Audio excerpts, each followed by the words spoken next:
Seu episódio 2 do ResetCast, sejam muito bem-vindos a esse segundo episódio. Bem-vindos, mais um episódio aqui transformador para a sua vida. E hoje nós estamos com duas convidadas especiais aqui, eu vou apresentar elas. Nós temos aqui hoje a Cleide Nogueira, e ela tem uma frase que afirma o seguinte: o seu passado não te determina, né? Ela é pedagoga com especialização em neurociência aplicada à educação, analista de perfil comportamental, e temos também a Daniela Neves, que veio de longe, gente, para participar desse podcast com a gente. Ela que fala o seguinte: se você quer transformar o seu filho, transforme primeiro os pais. Se você quer transformar os filhos, transforme primeiro os pais. Ela é especialista em saúde da família e é também analista de perfil comportamental, e ambas são idealizadoras da Academia da Família. Eu estou muito feliz de trazê-las aqui. E lá na Academia da Família elas têm um propósito, e esse propósito é conectar pais e filhos. E uma frase que elas me falaram que representa a Academia da Família é o seguinte: o comportamento desafiador do seu filho é um pedido de socorro. Sejam muito bem-vindas. Felizes, gente, você está aqui, aconteceu. E obrigada por vocês estarem aqui. Nossa, a felicidade é minha, a honra é minha. Charlene e Cris, né? É um prazer estar com vocês nesse ResetCast. E eu me sinto parte do Reset, né? Afinal de contas, estou com vocês desde o início, então para mim é um prazer muito grande. Estou muito feliz e muito grata a Deus por essa oportunidade de estar aqui com vocês, tá? Muito obrigada. E estar do lado da Cleide, né? Que é minha parceira nesse projeto maravilhoso que é a Academia da Família. Verdade, gente. Muito bom estar aqui, né? No ResetCast com vocês, né? Prazer estar aqui com a Dani também, para compartilhar hoje, né, um pouquinho da nossa história, e estar aqui nesse segundo episódio do Reset. É um prazer enorme, uma honra estar aqui com vocês. As primeiras convidadas do ResetCast. Nós ainda estamos tensos, vocês viram, né? Porque é o nosso primeiro ResetCast com convidados agora. O primeiro a gente estava tenso porque era só a gente. Agora nós estamos tensos porque é o primeiro com convidado. Mas daqui a pouco a gente relaxa e vira uma conversa. E tá muito bom ter vocês aqui, gente, é uma honra. E olha só, né, vocês são as primeiras aqui, não poderia ser diferente. Cleide está comigo desde o início da jornada, a gente vai contar um pouco da nossa história aqui, né, e a Dani, gente, ela tá com a gente desde o primeiro Reset, então, assim, eu tinha que chamar elas mesmo, porque elas fazem parte, assim, de toda a nossa história, né. Então eu vou começar hoje entrevistando um pouquinho a Cleide, minha amiga, né, de muitos anos aí, e eu queria que você contasse um pouquinho, Cleide, para as pessoas, assim, quando que você percebeu na sua vida que algo precisava mudar, tinha alguma coisa errada e que algo precisava mudar? Quando eu percebi um padrão de relacionamentos tóxicos no trabalho, relacionamentos de amizade tóxicos, relacionamentos afetivos tóxicos. Então, quando eu percebi que tinha um padrão, eu falei, tem uma coisa errada. Porque é sempre o mesmo padrão de abandono, o mesmo padrão de rejeição, o mesmo padrão de crítica. Então, tem alguma coisa errada. Eu tenho alguma coisa errada. Eu preciso, então, saber o que está acontecendo. Porque aí eu também fui aquela questão da indignação. Tem que resolver, né? Saindo daquela posição de vítima de todo mundo para resolver. Então foi identificar esse padrão de relacionamento tóxico, que hoje eu sei denominar como relacionamento tóxico, né?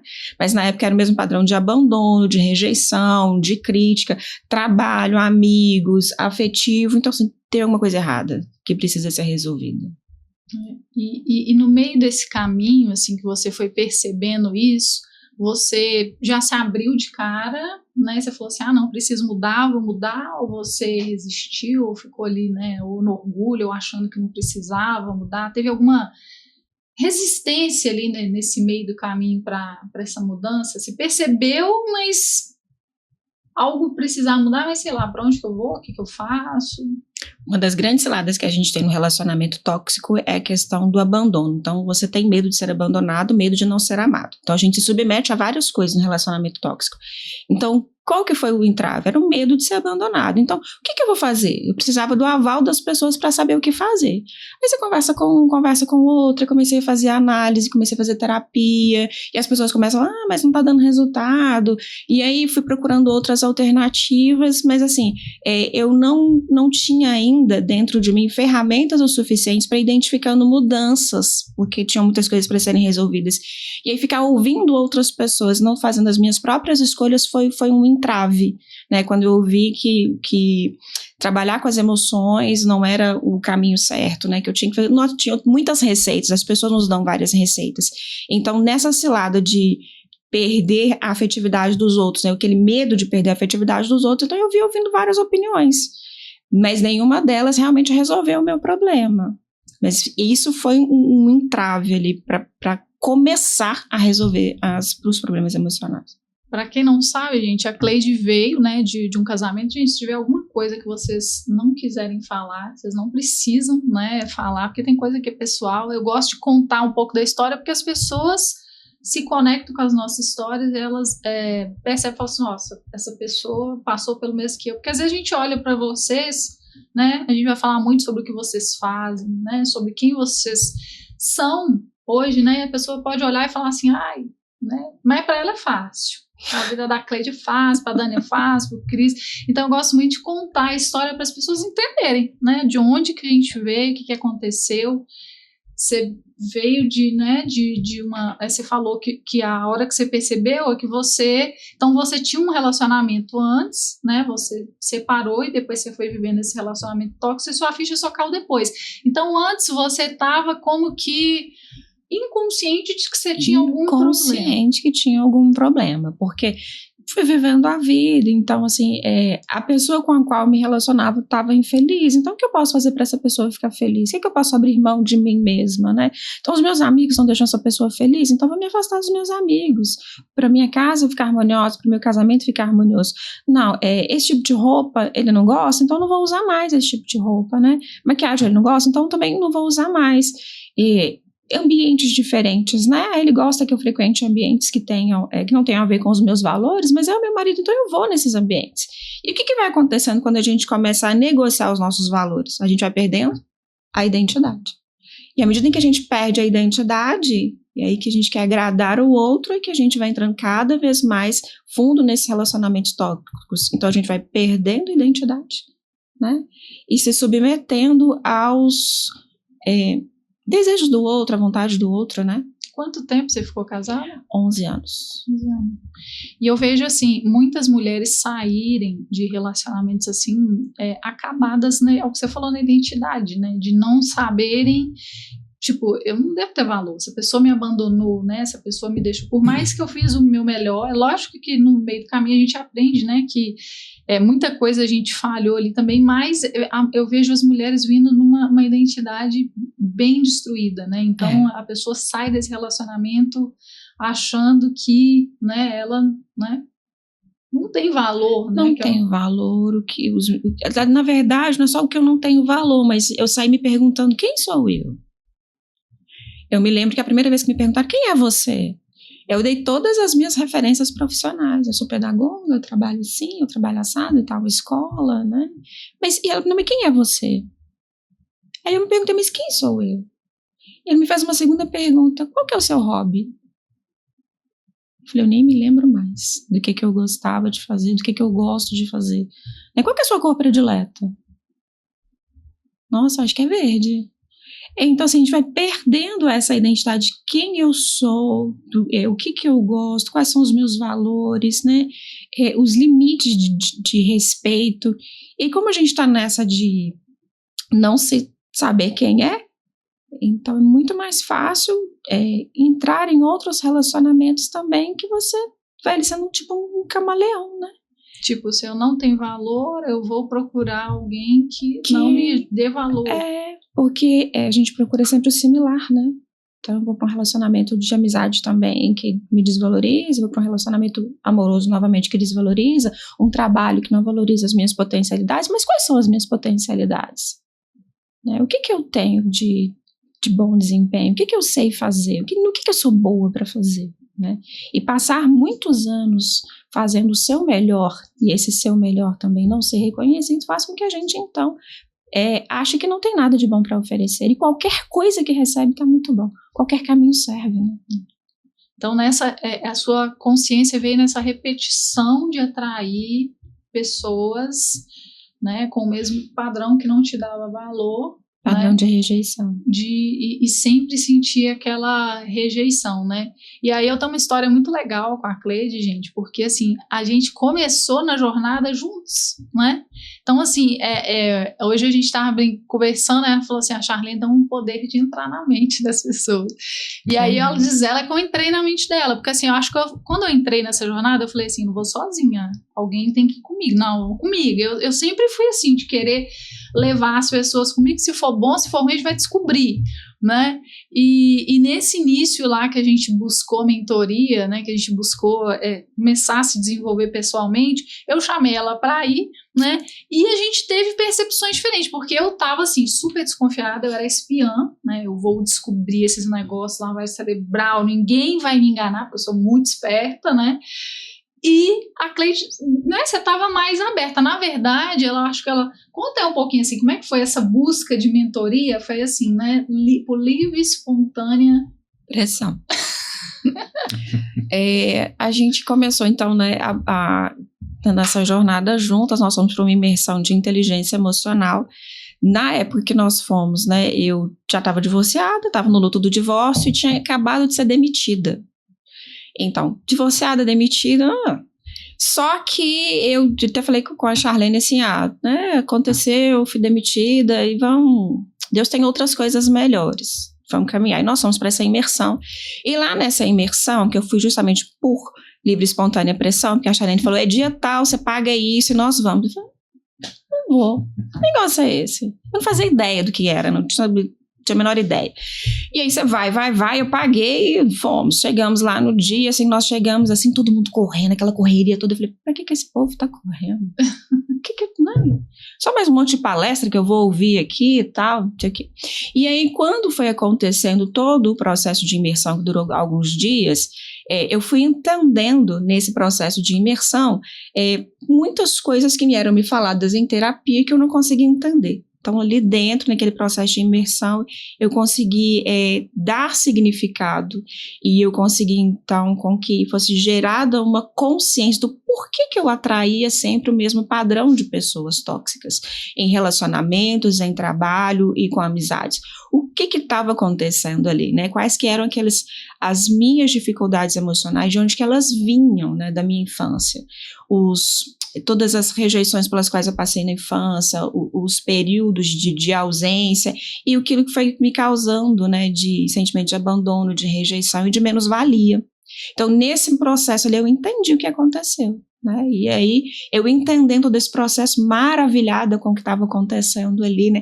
Me entendendo, vendo isso, nossa, é isso mesmo, e saí de lá pensando assim, se as crianças também pudessem ter acesso a essa informação e uma inteligência emocional na infância, quantos transtornos na vida adulta, então, seriam evitados. Então, foi nesse processo de imersão ali que começou essa jornada, nossa, agora eu sei um caminho.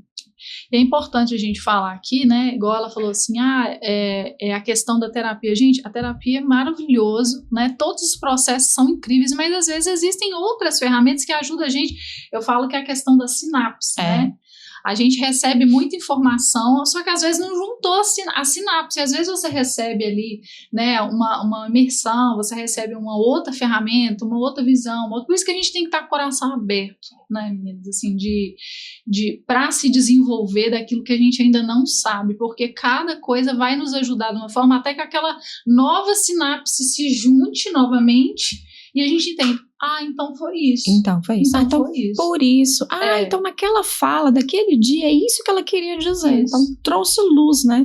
A gente estava em momentos diferentes, porque eu tinha zero de consciência. Eu não fazia terapia, eu não fazia nada, então eu não tinha consciência nenhuma. Então ela estava lá assim maravilhada e eu estava ainda no meu espírito investigativo. positivo, né? E ela foi fundamental, gente, nesse processo. Agradeçam esse ser humano aqui. Hoje estamos aqui no ResetCast também, porque Deus usou ela ali também, né? Porque eu tentei me sabotar de todas as formas. Eu vou embora desse negócio. Eu chamei ela e depois eu tentei sabotar. Lá eu comecei a fazer alguns cursos lá e eu tentei cancelar esse curso e ela ficou me convencendo. Não, isso vai ser bom pra você. Bom pra quê? Não, isso é loucura, eu não vou fazer isso não. Não foi? Foi. E vai aí, ser bom pra sua empresa, você vai poder usar esse conhecimento com seus funcionários. Ó, o seu porquê, né? A gente até falou isso na aula né, que nós vamos dar aí. É o seu porquê, né? Então, beleza, fez sentido pra mim, é pra minha empresa? Então tá bom. Então, assim, como que é essa coisa? Eu chamei ela, Deus falando com ela e Deus falando comigo. Então, Deus usou ela ali, de certa forma, para eu não desistir, né? Como é que Deus conecta pessoas, processos, nós vamos falar isso muito aqui com a Dani aqui também. E esse meio do caminho, e aí, o que aconteceu, gente? Eu entrei, né, nessa jornada e eu, depois que ela me deu uma ajuda ali, eu só fui.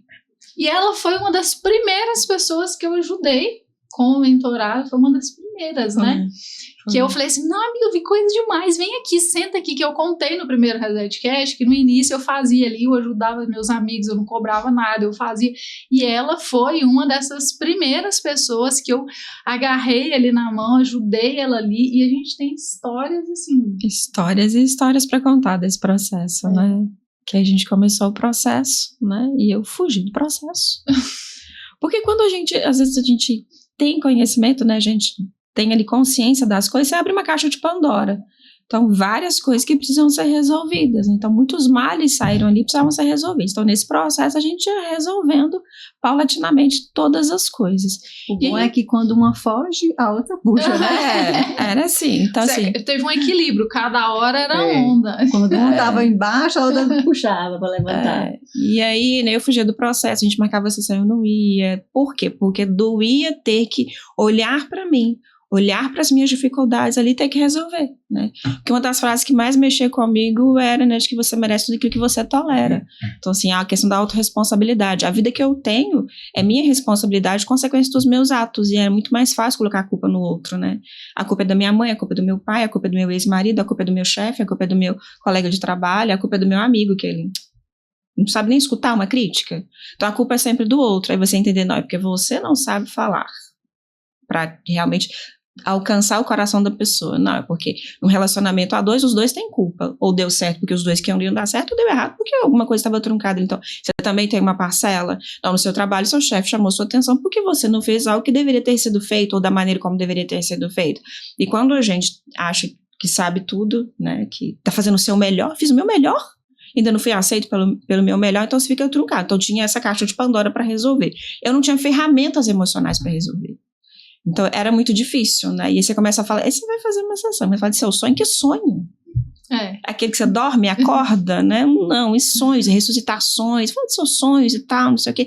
E a gente vai falar de sonhos, e era difícil tirar os sonhos lá de dentro.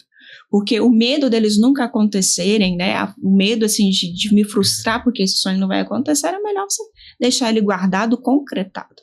Só que aí você abre uma caixa, e aí o que você faz com tudo aquilo, né? Então, passar por esse processo foi doloroso, mas foi extremamente importante. Né? Aí, em uma dessas sessões, eu peço ela, faça um desenho do seu sonho. Aí me vem essa pessoa com um desenho,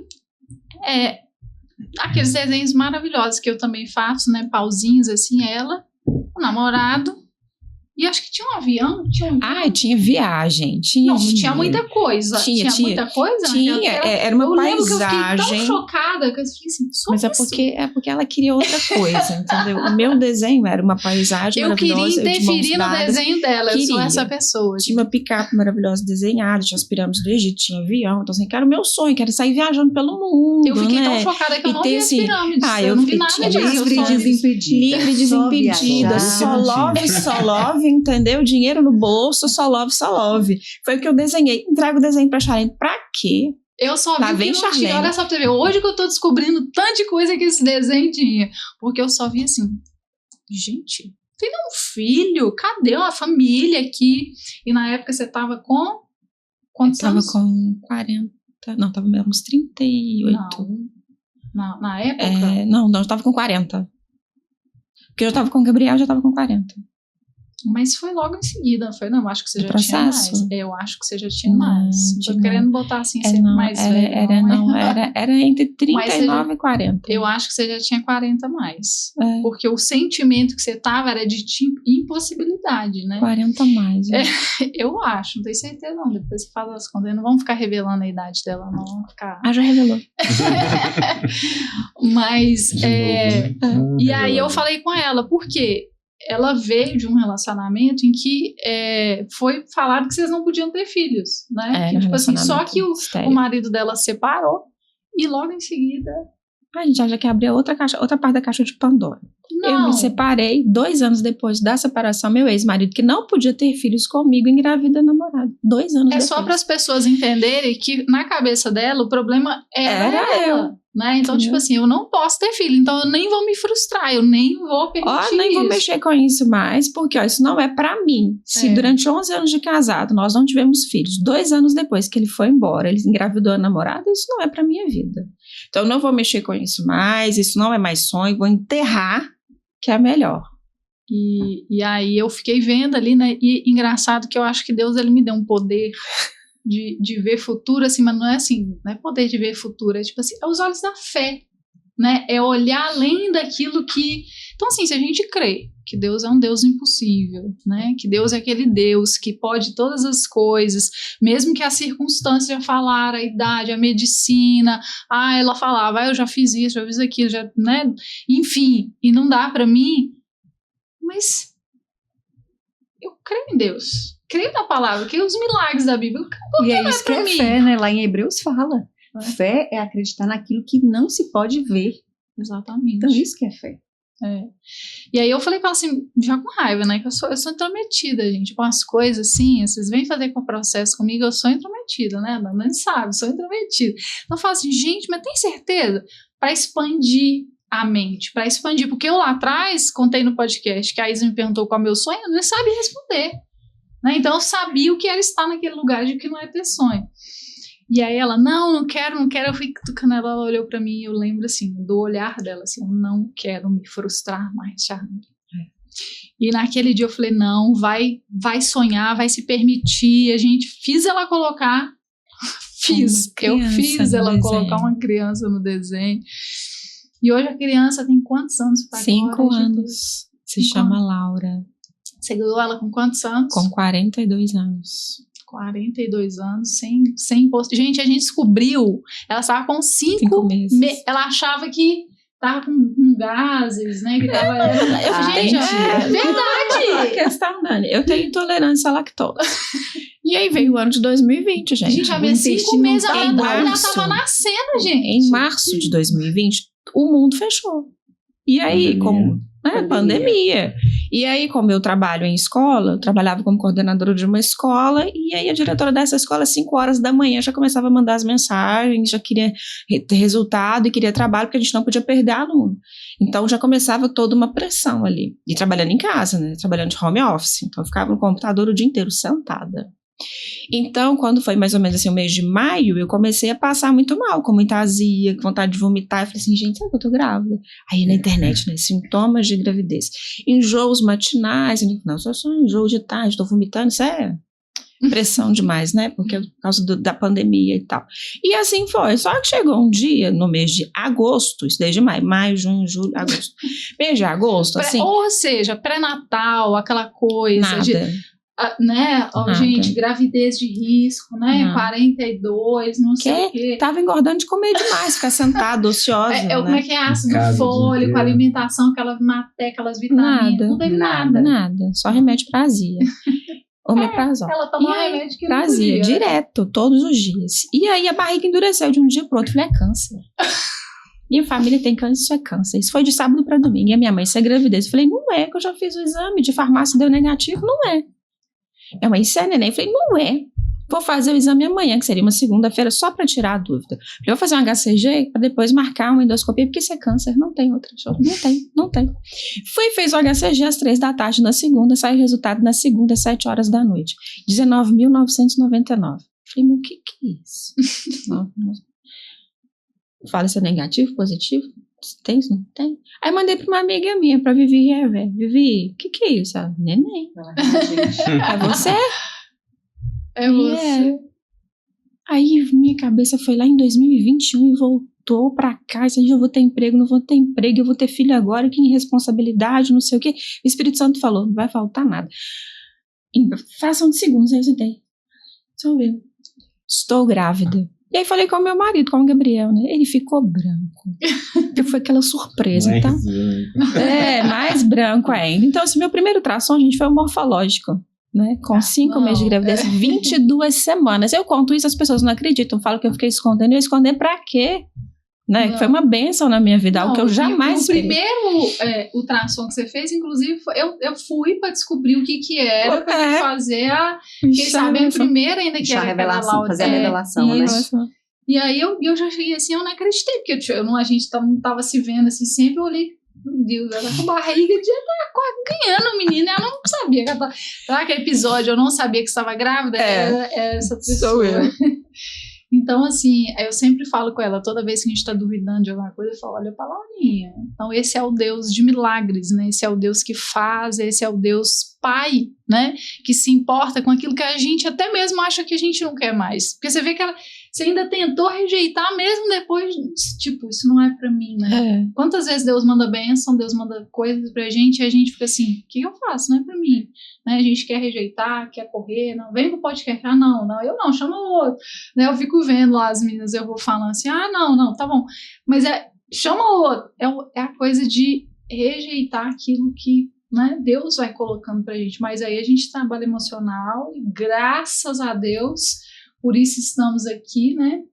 E quando que você percebeu, assim, que você tinha mudado, assim, que você era uma pessoa diferente, assim, que você já não era aquela pessoa, né, com aquelas mesmas crenças que você tinha e que você tinha uma identidade diferente? Eu tinha dificuldade de posicionamento, porque não quer desagradar, porque não quer perder o amor, porque não quer perder o carinho, porque não quer perder a posição. Eu comecei a perceber que eu me posicionava. Porque posicionar não é dizer não, né? Mas deixar claro os seus valores, o que é que você acredita. Eu comecei a perceber que no trabalho, com meu esposo, né? E nas amizades, eu comecei a colocar os meus valores, dizer o que eu penso e me posicionar, dizer não vou, ou isso não é para mim. Então, quando eu comecei a me posicionar verbalmente, eu entendi ali que eu tinha mudado. Eu entendi que aquela Cleide medrosa, aquela Cleide vitimista, aquela Cleide que achava que não tinha um lugar no mundo, não tinha mais medo de ser quem ela é. E foi uma mudança, assim, eu vi, assim, claramente na Cleide, assim, uma mudança, né, ela vinha você olhava para ela claramente, tipo assim, tinha tudo isso que você falou, vitimização, crítica, né, tudo que a gente faz quando a gente tá com a identidade, né, como eu também estava sem saber quem eu era. E você foi posicionamento, né, eu fui acompanhando essa transformação toda, né, e continuo acompanhando, porque a gente, é o que eu falei, né, no último episódio aqui, a gente é um eterno aprendiz. Um eterno aprendiz. E eu vejo o Cleide sempre seguindo e só para cima, né, e aí essa é a pergunta, assim, né, o que você faz para você manter quem você se tornou, essa nova identidade. A gente vai percebendo, como uma vez mesmo você me falou, que existem momentos em que a gente precisa trocar de mesa, né? A gente precisa andar com quem é melhor do que a gente, com quem sabe fazer mais do que a gente, com quem a gente pode aprender.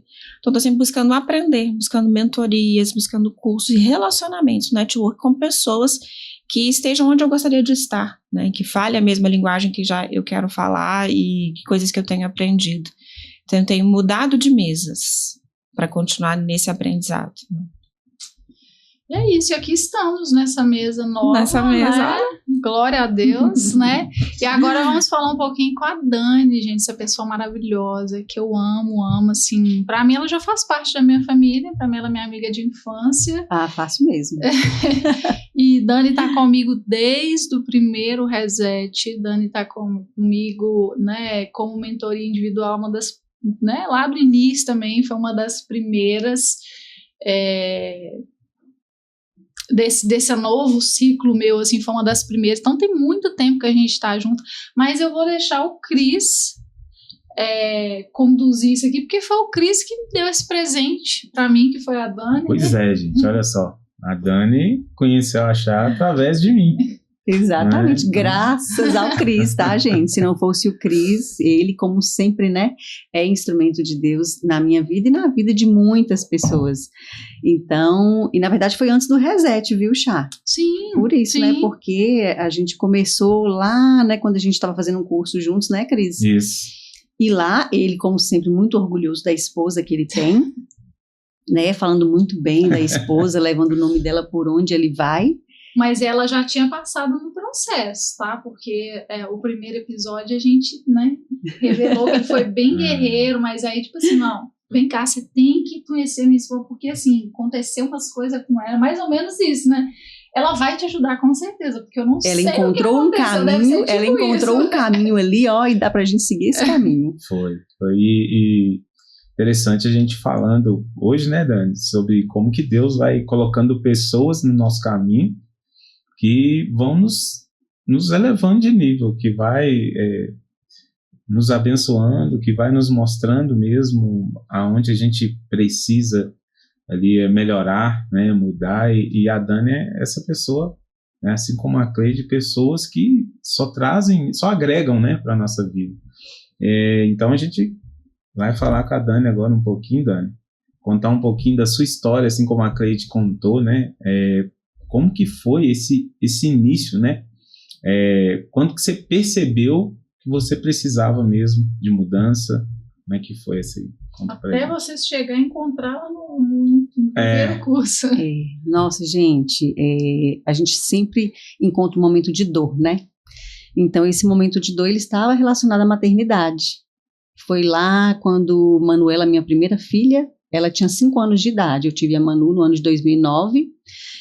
E nesse momento eu trabalhava muito, eu sou enfermeira de formação, quando a Manu chegou eu estava fazendo várias especializações, então o meu foco era o trabalho, minha prioridade era o trabalho, e acredito que seja esse o pensamento de muitas mulheres hoje, né, porque a sociedade valoriza as mulheres que trabalham muito, que trabalham duro, a sociedade fala, olha, essa aí deve ser valorizada, porque ela dá duro, ela trabalha demais, então a sociedade eleva mulheres assim, então eu queria também estar nesse padrão, então por isso o trabalho era a minha prioridade.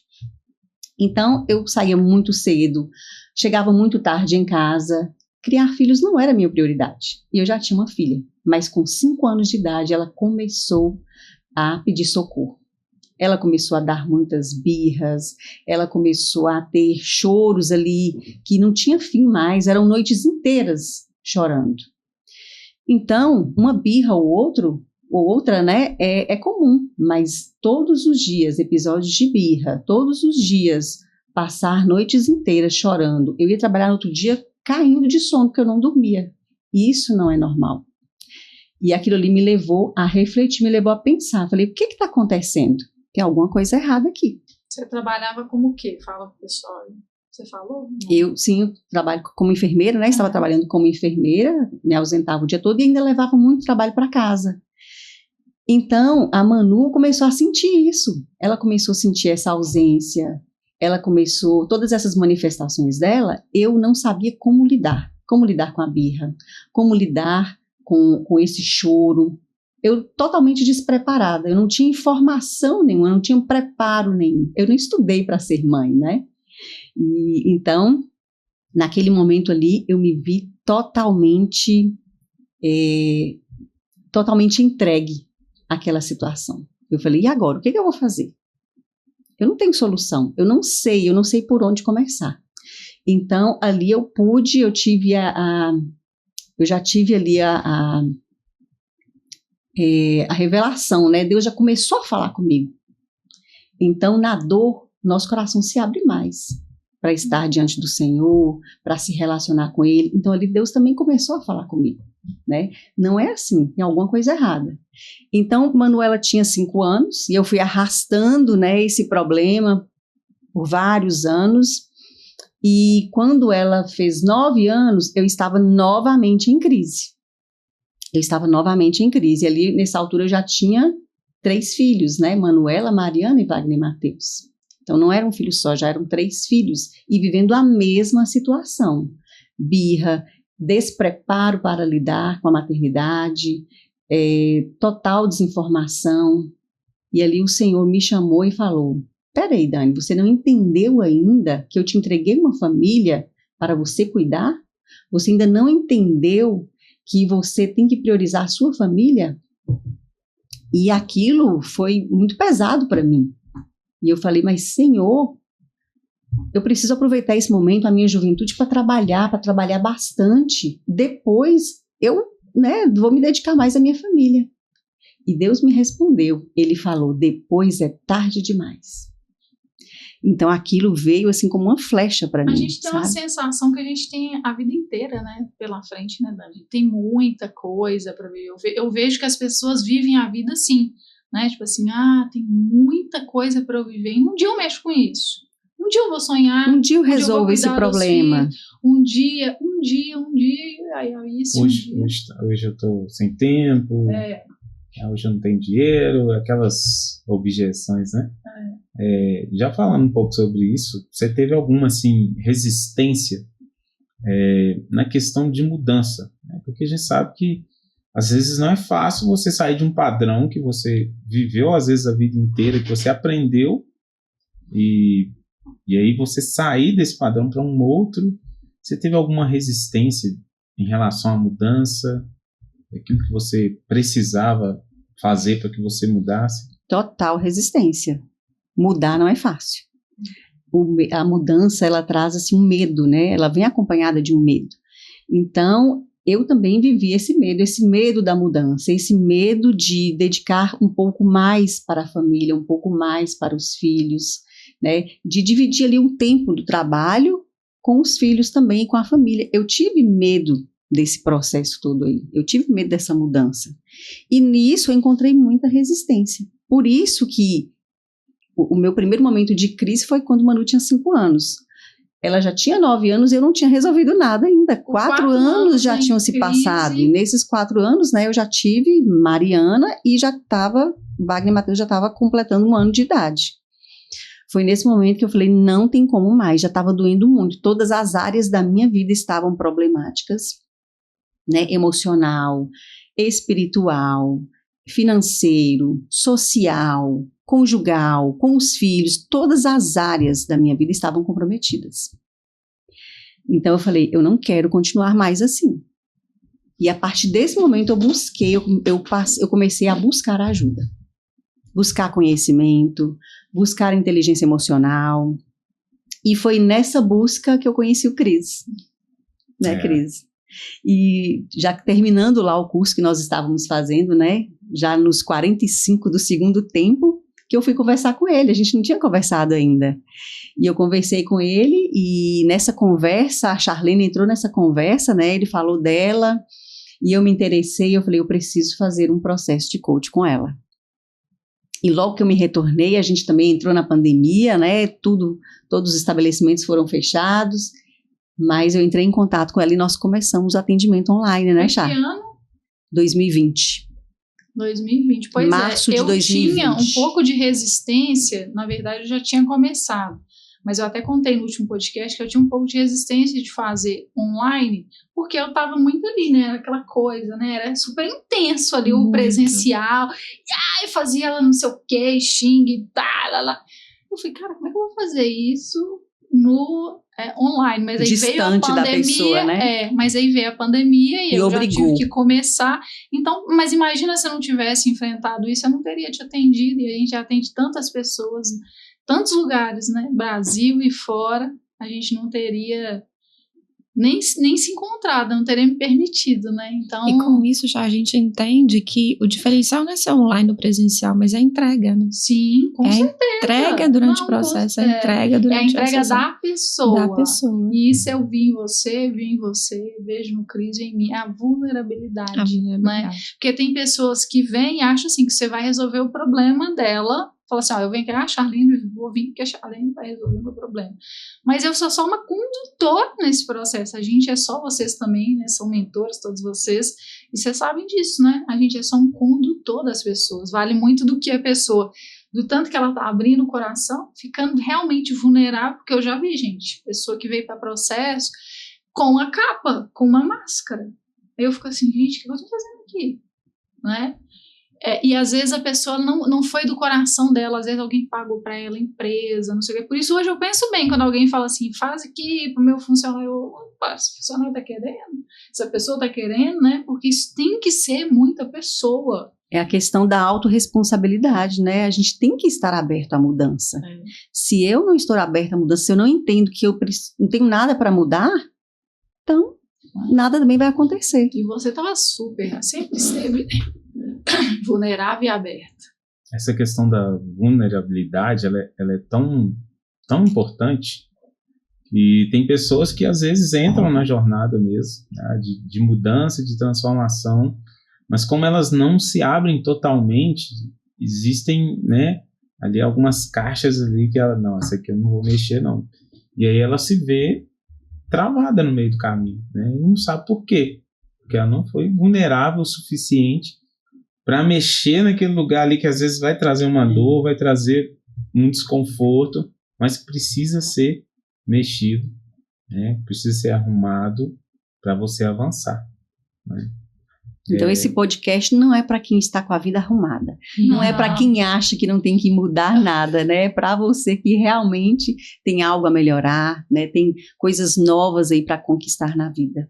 Mas às vezes as pessoas acham que a vida tá como a gente estava, né? Inconsciente, tipo assim, tá tudo normal. Até que venha uma dor. Pra você ver, por que a gente é assim, né, gente? Por que a gente tem que doer demais? Pra gente, a Beta que contava sempre uma história, você lembra? Do cachorro batendo o rabo na porta e pensava, por que ele não sai dali? Vocês lembram dela contando essa história no Reset? Não. Beta, vem aqui fazer reset com a gente, contar a história pra gente, que a Beta é uma pessoa que transborda também, né? E ela falou assim, não, porque ainda não doeu bastante, que se tivesse doído bastante, ele tinha saído dali. Manu, com 5 anos, ainda não tinha doído bastante. E teve que esperar ela chegar com 9 para doer o bastante, né? Infelizmente, a gente é assim.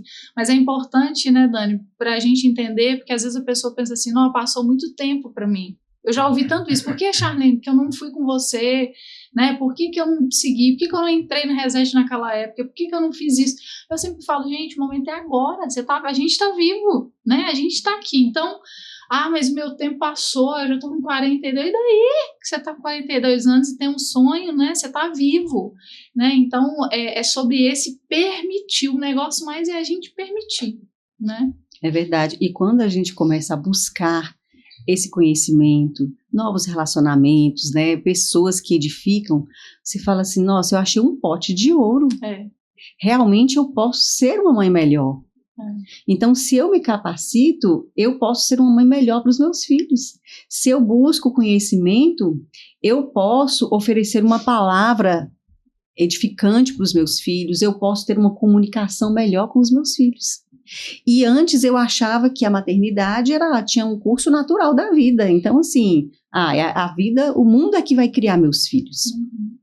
Seja o que Deus quiser, o mundo é que vai criar, porque eu fui criada assim, então, né, o mundo vai criar. Mas existe, gente, algo que te deixa muito melhor, que faz você ser uma mãe capaz, uma mãe que vai falar a linguagem de amor do seu filho. Você vai oferecer o amor que o seu filho espera que você ofereça para ele. Você vai se comunicar com o seu filho de acordo com o perfil comportamental dele. Então, tem um comportamento de cada um. Então, quando você tem essa informação, você fala, nossa, como tantos pais e mães precisam disso, né? E isso fez muita diferença para mim. Então, nesse caminho aí, eu fui encontrando, eu fui entendendo que realmente valia a pena, que realmente tinha algo a mais para eu me tornar uma mãe melhor, né, para eu ter um resultado melhor com os meus filhos em casa. E com a minha família, né, no meu relacionamento também com meu esposo. Dani, a gente sabe que você saiu de um ponto, né, e chegou em outro que você está hoje. E aconteceu muita coisa nesse meio de caminho aí, né? Então fala pra gente um pouquinho como que foi esse meio do caminho. Se você foi tranquilo, não foi, você precisou de ter ali resiliência, como que foi esse meio do caminho dessa jornada, do seu ponto de partida até onde você está hoje? Olha, eu vou te dizer uma coisa, esse meio do caminho exige muita fé da gente, muita fé, porque o resultado não vem do dia para a noite, né? Então, eu vou pegando como base aqui a idade de Manu. Manu tinha 9 anos, eu entrei na jornada, né? Eu comecei a dar passos nessa jornada aí de autoconhecimento, de entender que eu precisava melhorar todos os dias. E hoje eu me identifico como um eterno aprendiz. Todos os dias eu busco conhecimento, eu preciso disso. Então, nesse meio do caminho, eu me encontrei em uma realidade assim totalmente adversa. Manu já estava ali com seus 13 anos. Ela até fala hoje, 13 anos é a idade mais complicada para mim, mamãe. Foi a idade mais complicada, a idade que eu tinha muita confusão, não me achava feia. Assim, que é uma transição, né? É uma transição. Então, nesse momento, eu falava uma coisa com ela, ela fazia o contrário, né? Então, assim, eu encontrei muitas coisas que eu pensei assim, será que está valendo a pena? Será que realmente compensa eu continuar nessa busca, eu continuar buscando conhecimento, eu continuar colocando em prática as coisas que eu estou aprendendo? Porque tem momentos que eu acho que não está valendo a pena. Eu escuto muito isso no meio exatamente esse meio, é muito importante a gente estar falando isso aqui, porque todos nós passamos esse negócio no meio do caminho, né?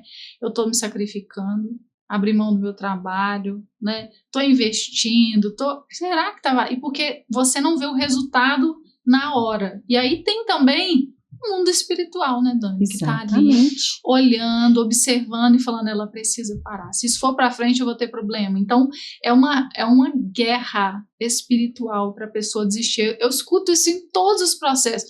Será que tá valendo a pena? Será? E esse é exatamente o meio do caminho. Eu olhava à minha volta, assim, a circunstância toda desfavorável. Olhando, assim, as áreas da minha vida, uma bagunça. O negócio dá uma bagunçada. De trabalhar, o financeiro. Exatamente. Tudo aí vem a dificuldade financeira, aí vem problemas conjugais também, alinhar, né? As coisas do casamento. Porque é uma mudança de identidade. Aí vem o social, porque você já está querendo se relacionar com outras pessoas, né? Está querendo mudar de mesa. Então, o negócio daqui parece que é uma bagunçada. Se a gente não tiver olhando para Jesus, se a gente não tiver aquela fé firmada no Senhor, a gente volta para trás. É igual o povo que saiu lá do Egito, né? Quando chegou no meio do caminho no deserto, eles brigaram com Moisés querendo o quê? Voltar para o Egito. E eles estavam pertinho de Canaã. Mas você tirou a gente de lá. Por que, Moisés, que você tirou a gente de lá? Ai, que saudade das cebolas do Egito no meio do caminho. Então, no meio do caminho vai acontecer isso. Vai acontecer. No meio do caminho você vai achar que não está valendo a pena. E é a investida espiritual também. Parafraseando o que você está falando, a alegoria com o Êxodo, né? No meio do caminho, os israelitas não conseguiam vislumbrar a terra de Canaã. No meio do caminho, a gente não consegue vislumbrar ainda, né? O resultado que a gente quer.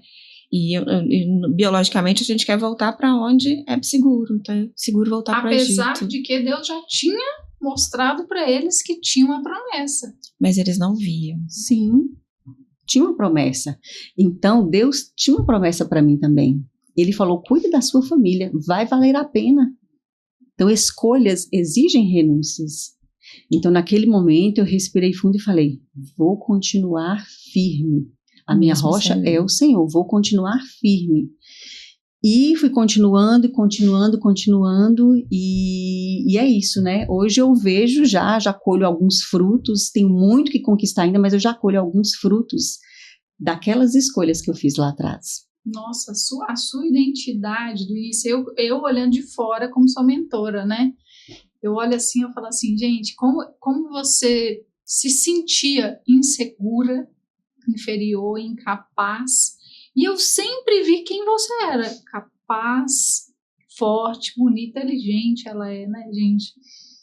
E hoje eu vejo que você assumiu o seu lugar em Deus, né, a sua identidade, seu lugar, e tanto que transborda hoje em tantas vidas, mas eu de fora como mentora, vendo o seu processo, eu falo assim, uau, Uau, glória a Deus. Glória a Deus por você, Chá, que segurou a minha mão e segura sempre a minha mão, né? Então a gente precisa estar cercado de pessoas assim, né? Pessoas que seguram a nossa mão, pessoas que nos levantam, pessoas que nos aproximam do Senhor. Ontem a gente estava até comentando, né, a dificuldade, por exemplo, do social que você tinha, do relacionamento, e o quanto que isso aqui é poderoso, né? O quanto, e eu vi o tanto que você gosta, né? Porque não é que a gente não gosta, é porque a gente está num momento que a gente não é identidade, né? A gente não sabe. E o mundo espiritual também, né? Que quer que a gente fique sozinho, isolado no canto, né? Não se envolva com pessoas, né? Então é um processo de libertação mesmo, né? Verdade, eu não acreditava nas pessoas, né? Eu desconfiava, confiava desconfiando. E então, assim, aquilo é uma dor, é uma ferida que eu não queria mexer, né? Sendo que nós fomos feitos para nos relacionar. Os 10 mandamentos inteiros falam de relacionamento, né? O primeiro é o nosso relacionamento com Deus, amar a Deus sobre todas as coisas. Os outros é o nosso relacionamento com o próximo.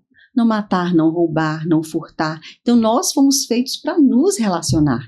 A gente se isolar, a gente está fazendo o quê? A gente está deixando de cumprir uma promessa, deixando de cumprir uma missão que Deus deu para a gente.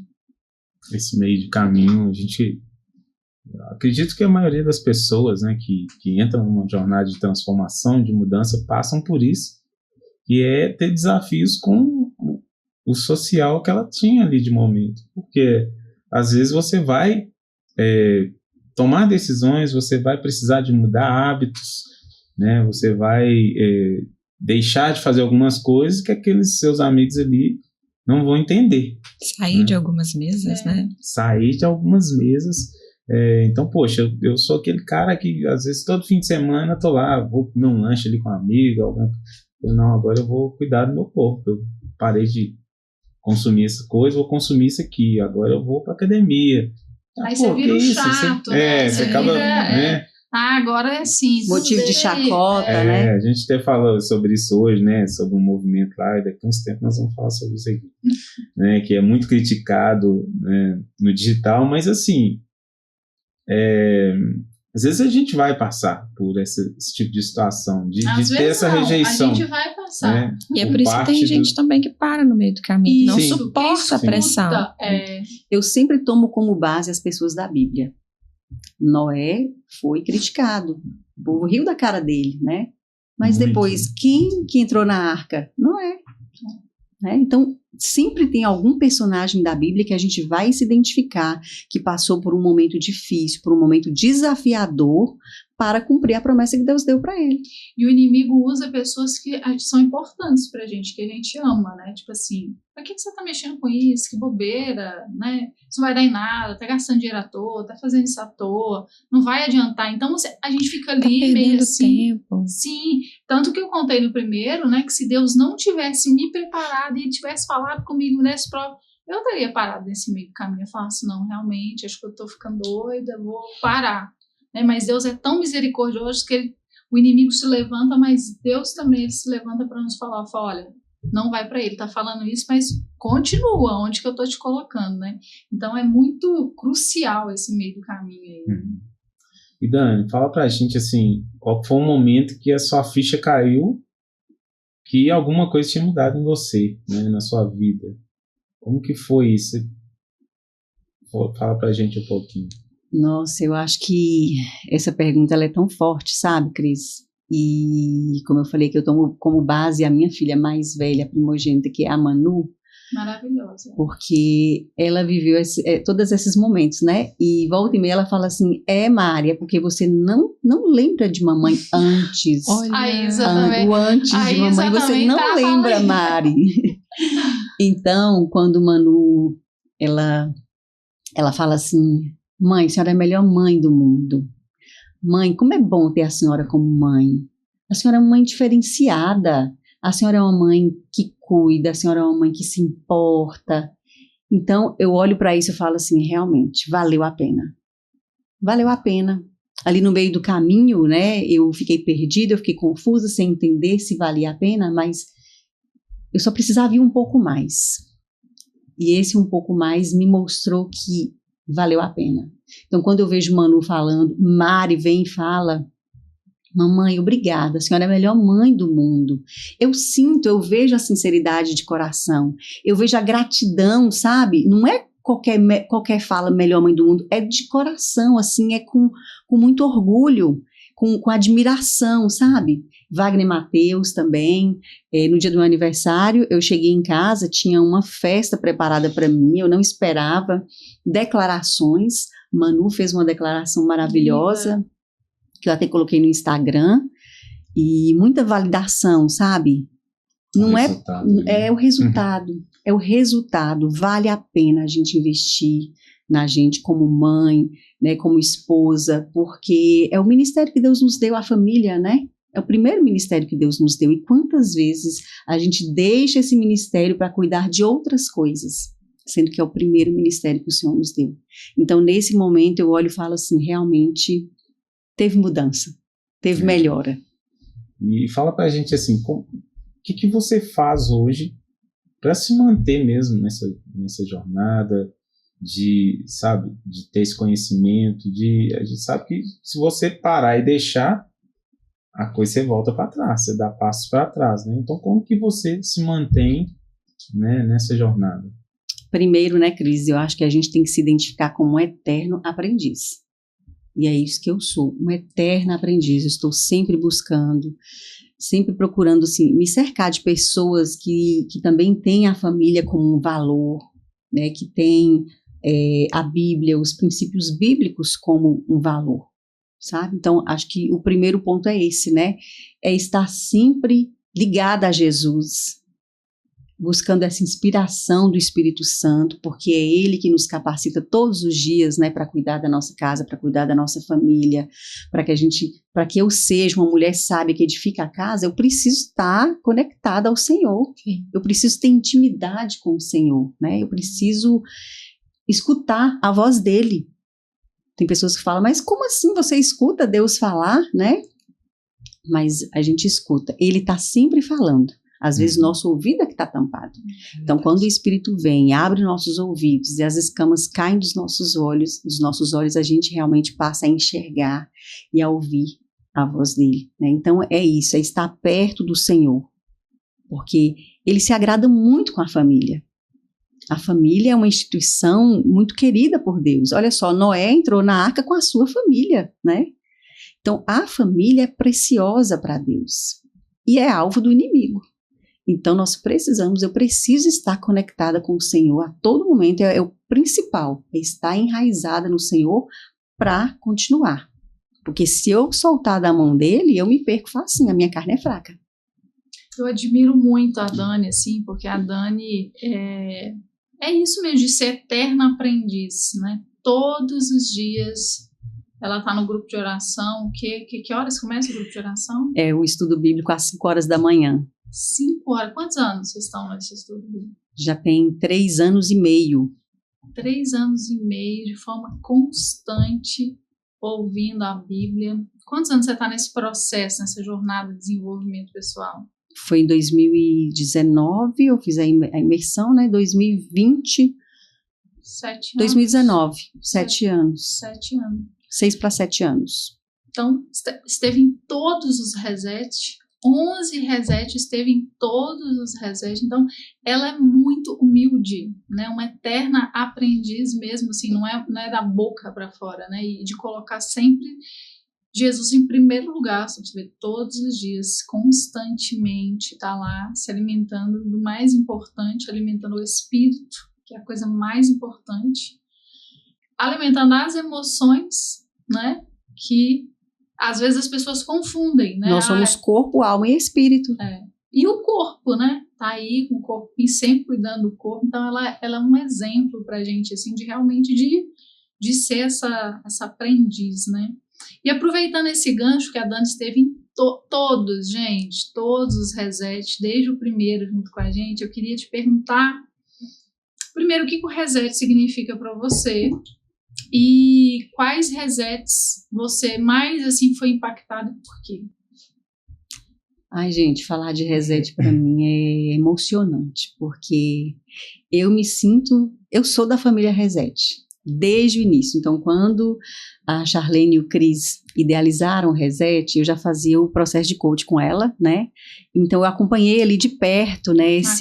Nascer, né? Essa construção, esse frio na barriga deles, as lives que eram feitas às 6 horas da manhã. Nossa, às 6 da manhã eu já amanhecia escutando Charlene. Eu lembro que meu marido falava assim, você escuta Charlene de manhã, você escuta Charlene meio-dia, e daqui a pouco tinha aula do Reset à noite, né? O dia inteiro, o dia inteiro, porque eu sou uma eterna aprendiz, eu preciso aprender. Então, desde o início, eu não sabia que eram 11 resets, né? 11. Nossa, então, gente, não é assim, faz um curso e pronta, não. É um 11. Processo, é uma construção. O reset que mais me impactou, todos me impactaram muito, porque em cada um eu estava em um momento diferente. Em cada um eu estava em uma fase diferente, em cada um eu precisava melhorar algo, né? Tinha algo especificamente ali que eu precisava romper, mas o gestão das emoções foi um que me marcou muito, porque eu precisava trabalhar, eu precisava entender as minhas emoções. Muitas coisas, elas começam no emocional. Então, esse emocional, eu precisava entender a minha emoção, fazer essa gestão das emoções. Eu tinha muita dificuldade com isso. Então, a partir daquele reset que todos vocês fizeram com muito carinho, mas aquele foi muito bem preparado. Muito profundo. Todos foram muito bons. Eu não sei se porque naquele eu estava precisando mais, mas eu me identifiquei muito mais com ele. Então, assim, reset faz parte da minha vida, me ajudou muito. Todas as áreas da minha vida o Reset contribuiu, né? E essa é uma comunidade de pessoas que todos estão buscando melhora. Então, quando você entra em uma comunidade em que a vulnerabilidade, ela tá ali, né? Faz parte, todos se reconhecem como pessoas que precisam melhorar em alguma coisa, então, automaticamente, você também se abre. É isso que o Reset faz com a gente.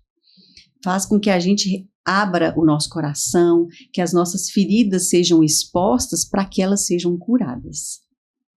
Interessante, Dani, que a gente até falou no outro podcast, que o Gestão das Emoções 2.0, ele foi mais profundo ainda por causa da entrega das pessoas. As pessoas foram muito mais vulneráveis, e aí foi exatamente o que a gente falou aqui. Abriram caixas ali que ainda estavam fechadas. A vulnerabilidade de uma pessoa abrir caixas de várias. Por exemplo, a Gestão das Emoções 2 foi a questão de abusos que foram saindo, que estavam assim. Quantas pessoas passam por abuso e aquilo fica enterrado? Ela nem se lembra mais. Gente, como não era uma realidade minha, eu falei, gente, ninguém passa por isso. Quantas pessoas passam por esse mesmo problema? E o índice é muito alto, mais do que eu pensava. E gera trauma, e gera comportamentos que a gente só vai descobrir quando a gente está... Então, por isso que eu falo, o Reset não é feito por mim, pelo Cris, ele é feito por pessoas. Né? Primeiro é Deus direcionando, igual você foi falando ali. Cada momento, você estava vivendo um momento, era isso, a gente ouvia vocês, ouvia Deus, a direção de Deus e falava, então agora vamos seguir aqui. O Gestão das Emoções foi bem isso. Então, aí quando foi no outro ano, eu quis, né, e aí Deus, qual é a direção? Eu até contei aqui no último, né, e aí Deus me revelou em sonho, eu estava no Estância Paraíso, eu falei assim, olha, eles falaram, vocês vão ter um sonho profético essa noite. Eu falei, Senhor, eu preciso da direção. Era janeiro. E ele falou, vai continuar falando sobre gestão das emoções, no sonho. Foi bem assim, eu acordei, que resposta assim, né? Direta. E foi super impactante o Gestão das Emoções 2. E ele continua, a gente continua, porque quem vai entrando na jornada precisa passar pelo Gestão das Emoções. Então, todo mundo que entra no Reset Anual tem acesso ao Gestão das Emoções. Por quê? Porque ele é fundamental para a pessoa se entender, né? Essa semana mesmo eu estava conversando com a Gisele e ela estava falando, ela falou, não, o Gestão das Emoções... Nossa, ele abre uma caixa lá, né, que você fala assim, meu Deus, eu tenho que mexer nisso aqui. Desperta a consciência de coisas que a gente... A apostila muito completa. Aquelas perguntas, elas geram muita consciência na gente. Sim. Né? Então, foi muito bem preparado aquele reset, desde os vídeos até a apostila. E você, amiga? O que se representou para você? O processo individual, os resets que você fez, o que o reset significa para você? O que mais me marcou foi a ferramenta do elevador.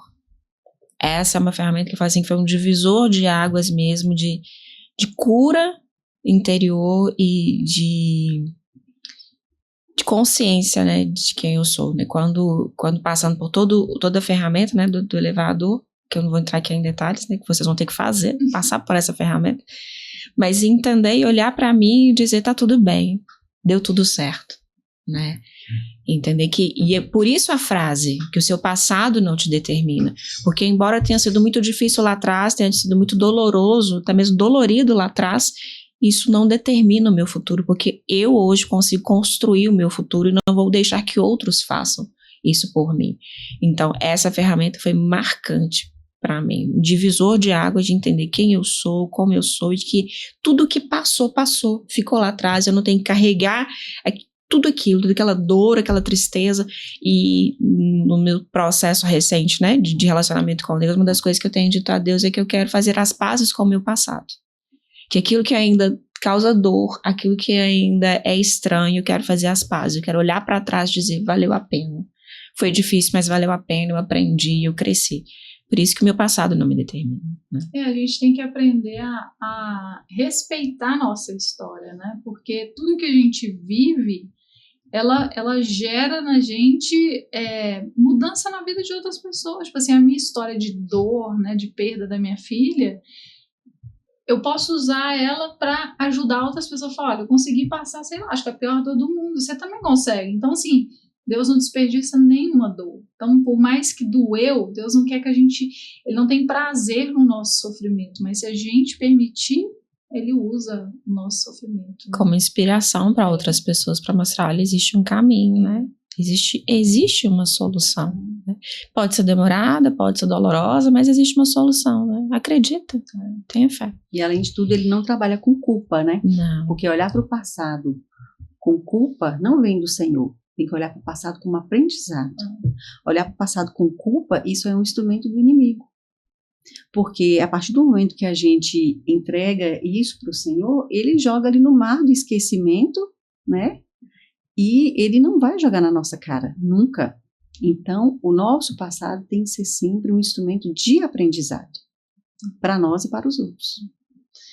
Gente, vamos falar então de Academia da Família. Essas duas aqui, elas são instrumentos de Deus na vida de muitos pais, né? É um projeto ali que eu quero que elas falem um pouquinho como é que nasceu isso, como é que tudo começou, né? O que é a Academia da Família, né? O que vocês entregam? Vocês trouxeram uma frase aqui, ó, vou repetir ela aqui, né? O comportamento desafiador do seu filho, na verdade, é um pedido de socorro, né? Então, eu queria que vocês falassem um pouquinho qual é o propósito da Academia da Família, como que nasceu. Podem ficar à vontade. Olha, a Academia da Família, ela nasceu no coração de Deus. É um projeto do Senhor e que Ele plantou nos nossos corações, né, Cleidinha? O Senhor plantou nos nossos corações e nós somos instrumentos dele para levar isso. Então, assim, desde que eu tive essas dores da maternidade, né, lá no início, quando Manuela tinha 5 anos de idade, ali o Senhor já foi colocando no meu coração que outras pessoas também passavam por essa mesma dor, por essa mesma dificuldade. Pais e mães que se sentiam despreparados, que se sentiam desorientados ali diante das crises do filho, de birra, das crises de choro, da desobediência, né, de tantas coisas que envolvem a criação de um filho. Que eu não era a única que estava passando por isso, que muitas pessoas passavam por isso. Então o Senhor foi colocando no meu coração também esse desejo de como eu fui ajudada, também eu poder ajudar outras pessoas, ajudar mães, ajudar pais, né, a terem esse conhecimento, a terem esse comportamento diferenciado para ajudar os seus filhos. É isso aí. Então, a minha história com a Academia da Família nasce de uma experiência profissional. Então, após a imersão, né, inteligência emocional, é que eu falei, nossa, as crianças precisam aprender sobre isso. Como eu trabalho em escola há muitos anos, inquietava no meu coração como que seria trabalhar emoções com as crianças, como que seria ensinar sobre inteligência emocional para crianças dentro de um contexto escolar. Mas Charlene sempre me fazendo várias perguntas sobre como que resolve tal questão com meu filho, né, questões de aprendizagem, e a gente compartilhando várias coisas, ela sempre me dizia assim, olha, esse conhecimento você precisa compartilhar com outros pais. Né? Sempre que tinha algum problema que eu passava no processo, eu nunca revelava, né, quem era, o que era. Eu falava, olha, como é que um pai faz quando ele está com esse problema? Então, eu sempre recorria a ela pelo conhecimento que você já tinha. E eu falava assim, Cleide, vai ajudar mais pessoas, né? As pessoas precisam. Que você põe isso pra fora, você tá com isso tem guardado aí, né, dentro da sua cabeça. Né? E aí, quando nasce Laura, que eu estava com 42 anos, eu tinha um arcabouço de informações a respeito de processo de desenvolvimento das crianças, né? Processo de desenvolvimento emocional, processo de desenvolvimento psicomotor, cognitivo, e de repente eu tenho um ser na minha frente que está sendo desenvolvido ali. Eu falei, pronto, é agora. Você tinha a técnica, agora a prática, né? Você tem que juntar uma coisa com a outra, né? E quando dizem que nasce uma criança, nasce uma mãe, nasce mesmo, e a Cleide pós-Laura é uma outra pessoa. E aí, então, nesse processo, a gente começou, então, a conversar muito. Então, Charlene falou, né, desse projeto da Dani, né, de mentoria para pais, e que eu poderia agregar nesse projeto. E a gente começou, então, um trabalho de oração, para que, então, pudéssemos juntar os nossos dons, talentos, né, aquilo que Deus tinha falado no nosso coração, para criar a Academia da Família com esse objetivo, de ajudar as famílias, entendendo que pais e mães não são perfeitos, mas que a gente pode ser melhor, né? Melhores pais, melhores mães, com menos culpa e maior assertividade. E aí, Dani, o que é a proposta da Academia da Família? Assim, o que a Academia da Família ajuda os pais? Como que ela pode ajudar os pais, em que ela pode ajudar? Pais que estão desorientados, sem saber o que fazer. A Academia da Família segura na mão desses pais. Então, nós, né, a Cleide e eu, a gente acompanha esses pais, a gente escuta esses pais, eles trazem a demanda deles, né, as dificuldades que eles têm com os filhos, porque cada um é cada um, então cada um vai ter sua particularidade ali. E nós, com a nossa experiência, com o conhecimento, a gente ajuda esses pais orientando, mostrando esse caminho, um caminho de conexão, porque muitas vezes a gente quer repetir nos filhos o método de disciplina, né, que nós fomos educados. E isso não funciona mais. Então, aquele método antigo de bater, de surra, né, de ofensa, de repreensão, de xingamentos, isso não funciona mais para os dias de hoje. Hoje, nós precisamos resgatar a conexão com os filhos. Então, o que nós trabalhamos na Academia da Família é exatamente isso, é mostrar para esses pais que se eles se conectarem primeiro com os seus filhos, eles vão conseguir tudo com os filhos. Então, como que faz essa conexão, né? Através de uma comunicação de amor, olhando nos olhos, fazendo esses filhos se sentirem importantes em casa, pertencentes a esse lar, usando o abraço, né, de 40 segundos, o olhar no olho, a escutativa, então escutar os filhos, né? Um elogio sincero e verdadeiro. Então, são várias ferramentas que nós temos para gerar essa conexão entre pais e filhos. Depois da conexão, aí sim, aí entra o limite. Então, quando os pais já têm conexão com os filhos, tudo que os pais quiserem com os filhos, eles vão conseguir. Estabelecer limites, dizer não, tudo eles vão conseguir. Mas sem essa conexão, nada feito. De onde que vem esse medo dos pais frustrar os filhos? Muitos pais têm esse medo por causa da culpa. Às vezes a culpa da ausência, de trabalhar o dia todo. Então um pai que trabalha o dia todo, chega em casa, ele não vai chegar já estabelecendo limites para o filho. Pelo contrário, ele vai permitir. Por quê? Ele tem medo do filho não amá-lo mais. Medo da rejeição. O medo da rejeição. Né? Então, isso aí vai gerando uma bola de neve. Eu sou ausente o dia todo. Eu chego em casa, eu tenho que agradar o meu filho, senão ele vai desistir de mim, né? E ao contrário, o filho, ele quer receber limite. Os filhos clamam por limite. E qual que... é o maior erro que os pais cometem, achando que eles estão acertando, na opinião de vocês? Eles acham que eles estão acertando, que eles estão fazendo o melhor, mas que não é. Tem hoje muitos pais que não querem frustrar os filhos, não querem deixar os filhos tristes, né? Então, assim, permitem várias coisas, porque não quer deixar a criança triste, porque não quer deixar a criança frustrada. Esse medo de perder o amor, de perder o afeto, né, desse filho. O pai, às vezes, perdeu a mão mesmo, sabe? Assim, como ser pai, como ser mãe. Ter esse equilíbrio de limite. Então, assim, a gente percebe muito essa questão de ser feliz. Meu filho precisa disso para ser feliz, precisa de tantas aulas para ser feliz, de estudar nessa escola para ser feliz. Não, vou falar não com ele não, deixa ele ir para ele ser feliz. Mas essa ausência de limites claros, né, para os filhos, dessa posição hierárquica de que eu sou pai, eu estou dando as orientações, deixa a criança sentir muitas vezes ela frustrada mesmo, sozinha. Crianças pequenas, elas não têm maturidade para tomar decisões e escolhas, elas estão aprendendo. Adolescentes também estão aprendendo a tomar as suas decisões, então precisa sim dessa voz de pai, dessa voz de mãe. A felicidade, nossa felicidade, ela não é momentânea, né? Você vai construindo um processo de ser feliz. E a criança precisa ir entendendo isso também. Então, seu filho pode estar frustrado hoje, chateado hoje com o seu não, com essa objeção, que ele não conseguiu o que ele queria, mas você está treinando emoções, está ensinando a fazer escolhas para que no futuro ele possa realmente ser feliz. Né? E às vezes a gente fala assim também, como pais, né? Eu não vou deixar o meu filho passar pelo que eu passei. E quando a gente fala isso, a gente vai muito pro exagero, né? Se o meu pai foi muito permissivo, agora eu vou levar meu filho aqui na rédea, né? Se meu pai me bateu muito, eu não bato, eu não vou dizer não pro meu filho, porque eu sofri muito com os nãos do meu pai.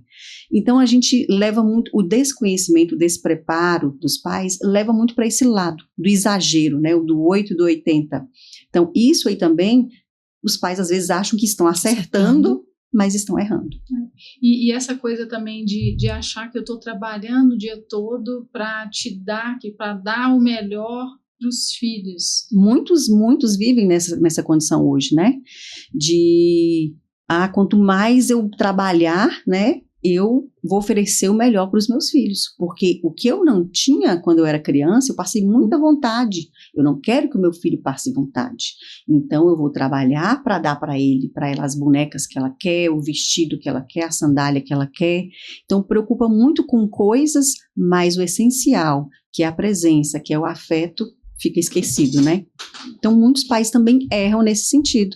E aí quando o filho chega e fala assim, cobra ali, né, a atenção, mas mamãe, a senhora não fica em casa, eu sinto falta. Mas isso, filha, é para comprar o seu leite, é para comprar a sua fralda, isso é para comprar o seu sapato, o seu vestido. Então, aí, né, que significado que essa criança vai dar para essa situação? E a criança ainda sente culpa ainda, né? Meu pai está trabalhando esse tanto por mim, né? Eu tenho até um caso que eu atendi, hoje ele já é adulto já, mas na infância a mãe trabalhava de manhã, de tarde, de noite. E como trabalhava de manhã, de tarde, de noite, quem criou essas crianças, né? Ele e o irmão. Quem criou foi as babás, as empregadas que criavam, né? E ele sempre fala, minha mãe foi trabalhar para poder comprar as coisas pra gente e tal. Hoje já é adulto e tem muita dificuldade de tomada de decisão, de fazer escolhas, porque o tempo de aprender, tomada de decisão, fazer escolhas, ferramentas emocionais cognitivas para enfrentar a vida, a mãe estava trabalhando de manhã, de tarde e de noite. E tem coisas que não dá para delegar para uma babá ou para uma empregada, né? Elas vão dar o máximo que elas puderem ali de afeto, mas existem ferramentas cognitivas e de escolhas, né, que são pais e mães que vão ensinar de acordo com os valores de cada família. O que vocês acham que um filho precisa mais ouvir de um pai hoje?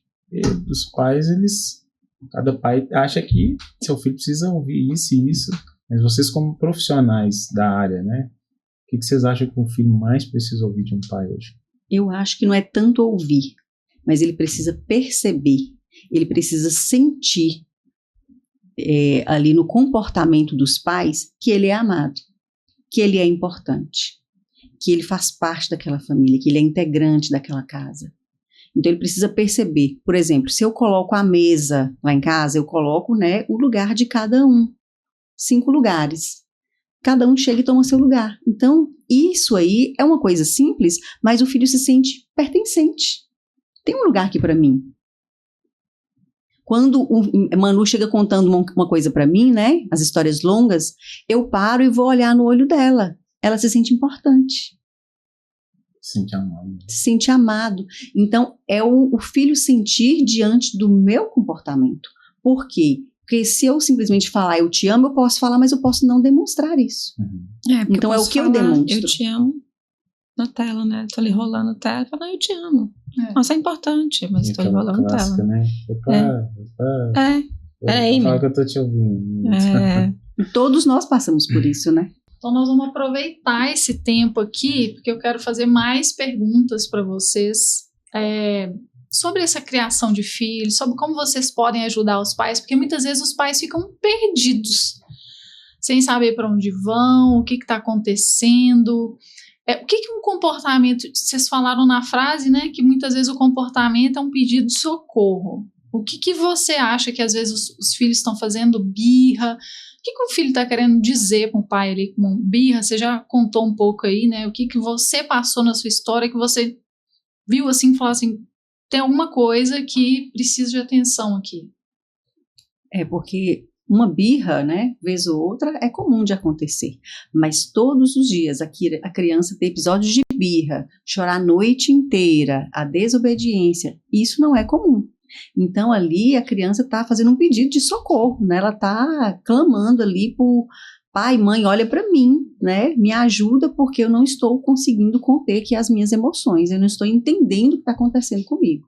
Então os filhos, eles pedem socorro através do choro, através da birra, né? Através até de uma desobediência. Então quando o Manu tinha 5 anos, ela viveu esse momento. Era choros, noites inteiras chorando, birras todos os dias. E ali eu falei, peraí, alguma coisa está errada. Alguma coisa aqui eu preciso mudar. Então, nesse momento eu entendi que eu precisava buscar conhecimento, que eu precisava entender o que estava acontecendo. Que aquilo não era normal, aquilo não era comum. Então, hoje eu vejo que era um pedido de socorro dela. É a forma, às vezes o pai acha que o filho está com algum problema, mas na verdade ele descobre que a carapuça é tipo isso, o problema sou eu, esse cara sou eu. Exatamente, isso, né? Exatamente. E no processo, na jornada, eu fui entendendo que quanto mais eu investia em mim como mãe, quanto mais eu buscava conhecimento e colocava esse conhecimento em prática na minha casa com os meus filhos, mais resultado positivo eu tinha. Então eu entendi que eu precisava ser transformada. Porque o livro Autoestima do Seu Filho fala isso muito claro, né? Que os filhos são espelhos dos pais. Eles refletem a imagem dos pais. Então, se tem um problema com o filho na casa, geralmente a origem está nos pais. Então, entendendo isso, sempre que tem um problema na minha casa, eu falo, peraí, que eu preciso entender aqui, buscar em mim, né, o que eu posso melhorar. Como eu posso melhorar a minha comunicação com os meus filhos? Será que eu não estou falando na linguagem de amor dele? Será que ele não está se sentindo amado, não está se sentindo pertencente? Ou será que eu não estou estabelecendo os limites necessários? Então eu preciso fazer essa autoanálise e tentar entender onde que eu preciso mudar o meu comportamento. Então fazendo isso, eu consegui consertar muitas coisas na minha casa. E é isso que esse livro também fala, né, que os pais precisam ser direcionados. Quando os pais são direcionados, se abrem, né, para essa mudança, a transformação acontece na casa e na vida dos filhos. É porque eles observam o nosso comportamento, né? Eles vão observando como que a gente vai agindo e reagindo e vão fazer igual. O que vocês acreditavam sobre disciplina, que hoje vocês fariam diferente? Né? Fala pra gente assim. Vocês aprenderam, né? Vocês acreditavam que era daquela forma, mas hoje vocês fariam diferente. Eu acreditava que era a vida que criava, o mundo que criava, o mundo que ensinava. E acreditava também que quando precisava corrigir, era na surra, na taca, né? No castigo ali, no grito. Eu acreditava, porque foi assim que eu aprendi. Mas no processo eu entendi que não é dessa forma. É como nós falamos aqui, né? Tem que ter conexão, tem que gerar conexão. Os filhos têm que se sentir importantes e pertencentes na casa, se sentir valorizados, e a partir daí eu consigo tudo, estabelecer limites, disciplinar, comunicar. Eu consigo tudo com os meus filhos. Então, muita coisa foi descortinada, né? Tudo aquilo que eu aprendi, e muitas pessoas levam isso para a vida, né? Falam assim, eu vou educar do jeito que eu fui educado. Porque deu certo, eu não morri, eu apanhei, não morri. Eu falei muitas vezes isso, Muitas pessoas falam, mas os tempos mudam, nós não estamos naquele tempo mais. Os tempos são outros. E nem só o tempo muda, né, Dani? Tipo, a gente estuda muito sobre repetição de padrão. Então, o que a gente aprendeu de bom com os nossos pais, a gente tem que repetir. O que a gente viu que foi aprendizado, a gente tem que escrever uma nova história, né? Porque senão aquilo vai indo o quê? De geração em geração e vai parar onde, né? Vai parar quando, Alguém tem que interromper esse ciclo. Meu caso, eu já tinha conhecimento. E eu recebi a Laura, mas eu já tinha conhecimento.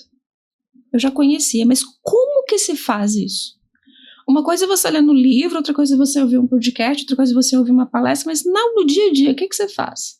Quando seu filho começa ali com uma birra que você conscientemente sabe, porque ele não sabe lidar com as emoções, é uma questão de frustração ali, mas o que eu vou fazer?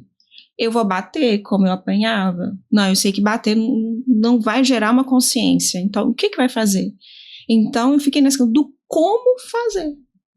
Como fazer? E aí a gente vai para aquilo que a Dani falou, que a gente faz uma coisa que acha que está super certo, mas na verdade não está sendo muito eficiente. Então a gente vai pro lado da permissividade, vai pro lado assim, só do acolhimento, sem dar o limite. Então foi mesmo assim de ter clareza e buscando entender o como que conecta com essa criança, como que para. Então uma birra, adianta você corrigir a criança no meio da birra? Não adianta. Ela tá numa explosão emocional, ela não sabe como resolver aquela frustração, então você tem mesmo que acolher, tem que olhar, tem que parar, né, ali para depois, quando a criança se acalma, você realmente dar o direcionamento ou entender o que estava acontecendo. Então, no meu caso, foi um caso assim de, muitas vezes eu recorri às minhas memórias, de como que a minha mãe fazia, para fazer também, e repetir o padrão, e aí o resultado do padrão não era o que eu entendo hoje que seria uma educação coerente, né, para minha filha. Então foi assim muito de ir aplicando a teoria e vendo como que a coisa vai dando certo, né?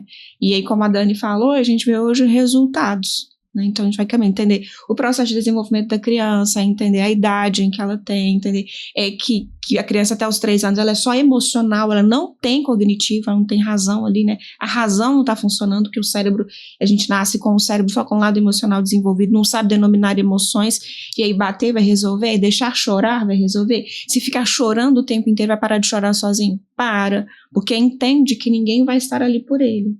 E aí isso vai gerar consequências no futuro, que é uma desconfiança, que é não acreditar nas pessoas, eu vou estar sempre sozinho. Então, entendendo tudo isso, para mim era como é que eu vou aplicar, né? Como que eu vou aplicar isso para ser uma educação que seja positiva no sentido de gerar bons resultados, mas que não seja permissiva. Então, esse equilíbrio. Eu quero perguntar para vocês, eu fico pensando assim, nas pessoas que eu ajudo, né? Para trazer essa pergunta para vocês, porque eu sei que é dificuldade de muitas pessoas, não é de uma, né? Um filho que tem um comportamento rebelde com o pai, né? Às vezes ele já está adolescente, às vezes ele já está jovem, e ele trata o pai com muita rebeldia. O que ele está querendo comunicar, né, com essa rebeldia? E por que o pai tolera sem reagir? Por que o pai vê aquele desrespeito todo e ele não reage, na opinião de vocês? E por trás disso aí pode ter uma culpa desse pai, né? A gente tem que trazer e resgatar essa história e entender realmente o que está acontecendo. Porque educar filho não tem um manual pronto. Então, esse manual vai sendo criado e construído ali para cada filho. Então, um manual não serve para os 3 filhos de uma casa. Cada filho ali, os pais têm que construir esse manual. Os pais constroem esse manual. Então, em relação a esse pai aí, tem que ver o que está por trás. Pode ser uma culpa, pode ser que esse pai trabalha, fica fora o dia todo, e ele chega, se sente culpado e fala, eu tenho que deixar o meu filho fazer, né, o que quer aqui. Ou até mesmo um desconhecimento do seu papel de pai. Muitos pais não sabem qual é o seu papel. Muitas mães não sabem qual é o seu papel ali na casa. O que ela tem que fazer, o que cabe a ela fazer. E tolera, né? E aceita, né? E tolera. Então, essa inversão de papéis está acontecendo. Tem até aquele livro que fala a Síndrome do Imperador, né? Muitas famílias hoje vivem essa realidade. de pais que se comportam como filhos e filhos que são imperadores na casa, os reizinhos da casa, se comportando como os pais. Então, é uma inversão de papéis. Isso realmente tem acontecido pelo desconhecimento, pela falta de posicionamento. Então, se o pai e a mãe, que são os adultos da relação da casa, eles não assumem, não se posicionam como esses responsáveis, espaços não ficam vazios. O filho vai lá e assume. Então, é uma possibilidade. O que muitos pais corrigem, né, o comportamento de seus filhos, mas eles não conseguem ter uma conexão com seus filhos, um vínculo? Porque violência não educa. A violência não educa, xingamentos não educam, castigos sem sentidos não educam. A única coisa que se consegue com isso é machucar a alma da criança, machucar a alma do adolescente, você não educa. O que educa é gerar consciência, né? E a gente fala muito isso na Academia da Família, na questão de você precisa ter uma conexão com seu filho, a Dani já falou isso aqui muito bem, você precisa gerar uma conexão com seu filho para que ele te ouça. Então, se eu sou um filho, meu pai trabalha o dia inteiro, hipoteticamente aqui, trabalha o dia inteiro, eu tô lá brincando no joguinho, ele chega, você fez para casa? Não. Vai fazer para casa. Menino imprestável, não faz para casa, não faz isso, não faz aquilo. O pai chega cansado, exausto, com um monte de problemas. Ele não conhece o filho, não conhece o contexto, não sabe a ordem da casa ali, né? O papel do pai, que não é só colocar o dinheiro dentro de casa, mas ele é a ordem, ele é a lei, mas ele não é uma lei sem sentido. O que esse filho vai pensar? Ele tá lá fora, ele não tá aqui, não sabe quem que eu sou, não sabe o que eu tô querendo, tá querendo me dar ordem. Então, violência, ordem sem sentido, xingamentos não educam. Você precisa gerar consciência. Então você gera consciência através do vínculo. Como que eu gero o vínculo? A Dani já falou aqui. É parar para ouvir, é o olho no olho, é o sentar perto, é contar uma história. E isso ele é construído, como a Dani falou, é um processo de construção, desde que essa criança era um bebê. Desde o ventre, isso é um processo construído. Ah, mas eu não construí nada disso. Então construa agora, né? Procure conhecimento, né, de qual que é a linguagem de amor do seu filho, para ouvir, para ver quem são os amigos dele, para ver quais são os interesses dele. Senta perto, desconecta um pouco, né, dos seus afazeres, se conecta um pouco intencionalmente com o seu filho, conheça o seu filho. Porque o que vai fazer com que uma pessoa mude, isso todo mundo muda, é a parte de se sentir amado e pertencente. Se eu não me sinto amado, se eu não me sinto pertencente a essa família, eu vou obedecer o quê? Para quê? Vou fazer aquilo que eu acho que tá certo. Tem muito uma discussão, né, de deixar chorar ou deixar chorando, que a gente fala muito quando as crianças, né, quando são novinhas, né. Tem pessoas que acham que pode deixar um bebê chorando até dormir, que ele vai aprender a dormir. A neurociência já mostrou que isso não acontece. A criança dorme desde o ventre. Na verdade, ela vai se sentir abandonada, que ela sabe que ela vai chorar, não vai poder contar com ninguém, e isso causa marcas profundas, né, nessa criança, e que ela entende então que o mundo não é um lugar seguro, que ela não precisa confiar em ninguém. Então, mesmo que o pai no futuro corrija, seja rígido, coloque limites, mas ela entendeu internamente, quando ela era muito bebezinha, de que ela não pode confiar naquela pessoa, aquela pessoa não é de confiança. Então, nós precisamos ser pessoas de confiança para os nossos filhos, e isso não é como a Dani falou, que achava, né, que é espontânea, geração espontânea. Nasceu um menino, nasce uma mãe, nasce um pai, e ele já entende que pai e mãe são de confiança. Nós demonstramos que podemos ser pessoas de confiança para os nossos filhos, através das nossas atitudes de amor, de escutativa, de presença. Trabalho o dia todo, eu não tenho tempo. Então, seja intencional no seu pouco tempo, de estar presente, de ouvir o seu filho. Mãe, para ouvir, né? Fala uma besteira, uma coisa que você acha, nada a ver, mas não fala para o seu filho, nada a ver disso. Sim, filho, não, legal. Para que o que ele fala é importante para você, o que ele pensa é importante para você, né? Recentemente eu precisei fazer uma correção na Laura, foi uma correção que eu não queria fazer também. Depois ela voltou para mim e falou assim, mãe, você vai continuar me amando mesmo que eu erre? Ela tem 5 anos. Eu vou. Mesmo que você erre, eu vou continuar te amando. Então, assim, é uma construção, né? É dia a dia, mas a gente precisa ser intencional, diariamente intencional, não só momentaneamente intencional para fazer uma correção.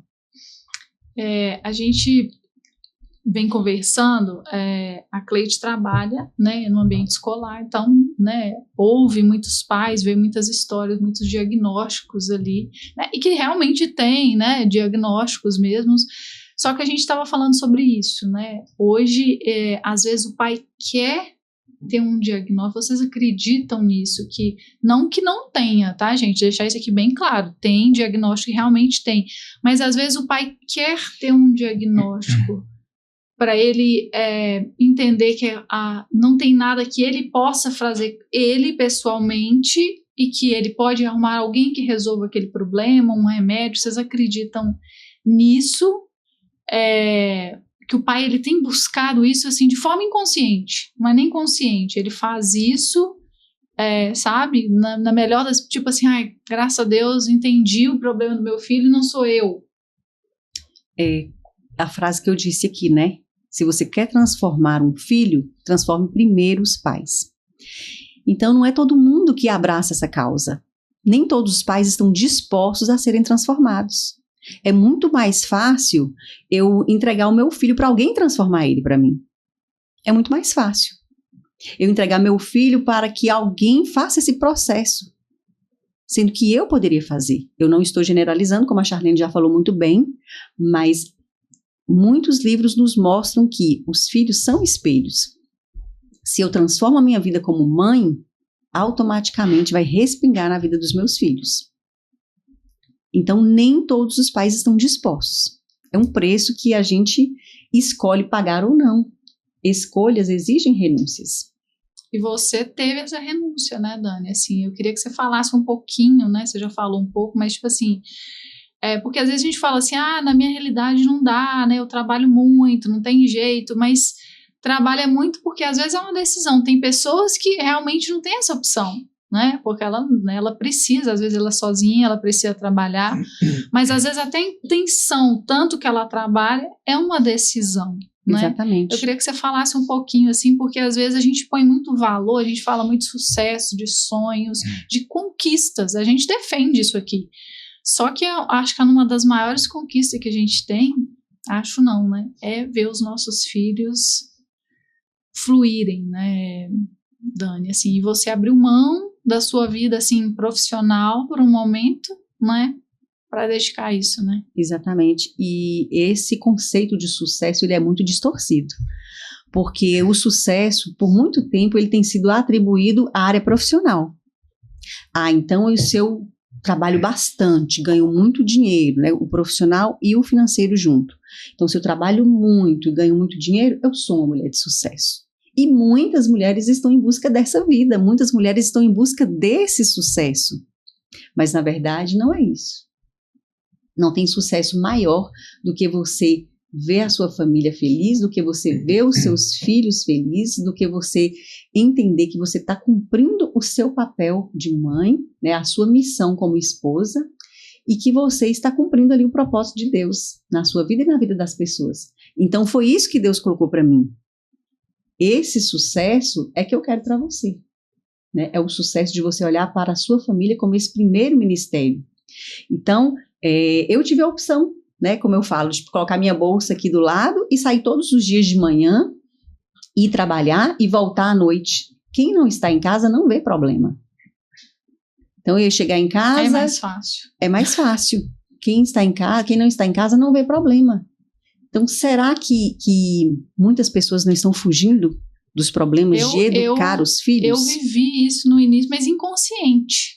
Era inconsciente, eu achava que eu estava fazendo melhor, eu falava, eu estou fazendo pelas minhas filhas, né, para elas ter o melhor, tal, mas assim, de certa forma, para mim era mais fácil, porque a maternidade, a gente está falando sobre isso, a maternidade é um trabalho que não dá retorno financeiro, né, não é reconhecido, não tem aplauso, ninguém te fala, nossa, você bateu a meta, você, né, é aquela coisa ali silenciosa, né. A nossa meta é ver o filho...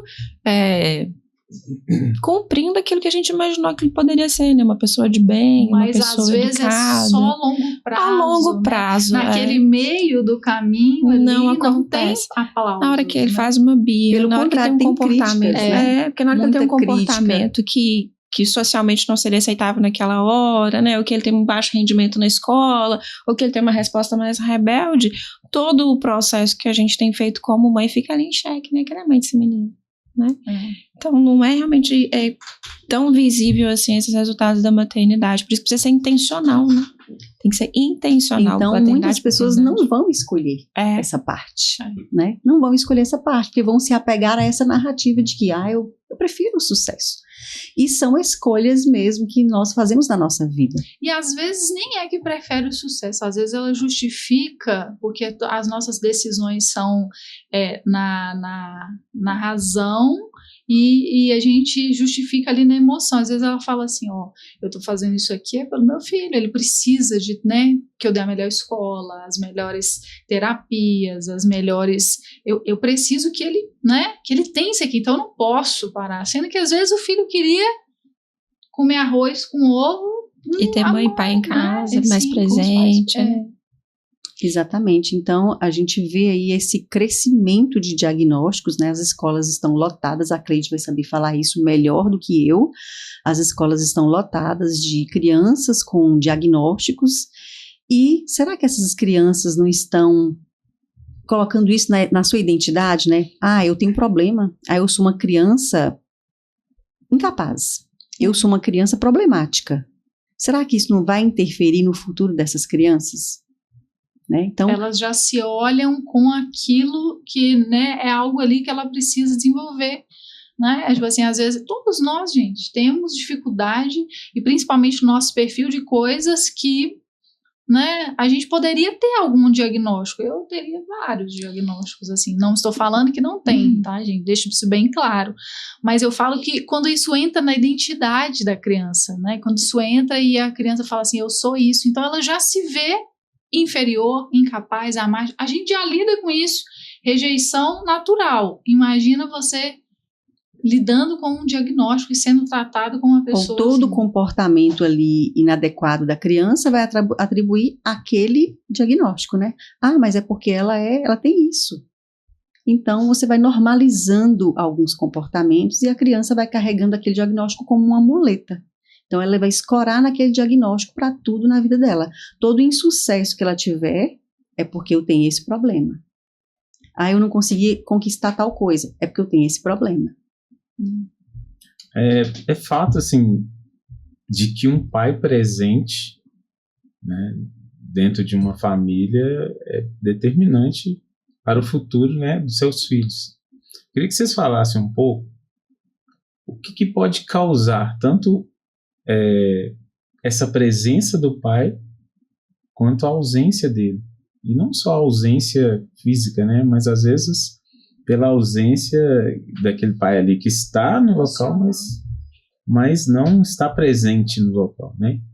Fala um pouquinho para a gente sobre as consequências disso, de tanto um pai presente quanto aquele que está ausente, fisicamente ou não, né? O que isso pode causar na vida desses filhos. Às vezes ele está presente, mas às vezes ele não dá direção nenhuma, ele não fala nada, ele não... Primeiro a gente vai para o espiritual aí já de cara, né? Porque essa figura paterna aí, esse pai, geralmente a pessoa vai atribuir também esse relacionamento que uma pessoa tem, que um filho tem com o seu pai, ele vai levar esse relacionamento também para a forma com que ele vê Deus.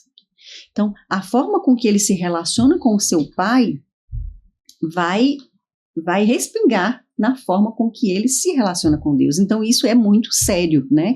Já é algo muito sério. E a paternidade, ela tem sido banalizada nos últimos tempos, né? A figura da mãe é importante, é essencial, e a figura paterna, até nos próprios desenhos, né? Muitos desenhos aí trazem o pai como esse bobalhão, como essa pessoa que é um zero à esquerda ali na família, né? A Peppa Pig mesmo. O pai é o papai bobinho, né, que a Peppa e tantos outros programas, o pai é aquele que fica ali divertindo a família, fazendo todo mundo rir. Por quê? Porque ele só faz trapalhadas. E isso tem sido levado para a vida real. Sendo que esse pai, ele é muito mais importante do que a gente pensa. Ele é essa figura que vai trazer a proteção para essa casa, trazer essa proteção para esses filhos, para os filhos se sentirem seguros, né? Essa segurança vem desse pai, né? É o sacerdote do lar. Então, essa figura paterna, ela é muito importante. E ela vai, sim, influenciar diretamente ali na vida dos filhos. Eu fico vendo que o filho ele fica sem identidade, né? O pai não me deu direção, eu não sei quem eu sou, para onde eu vou. E mesmo a adulta ele fica tentando agradar o pai, mas não sabe nem o que o pai gostaria, né? O que o pai...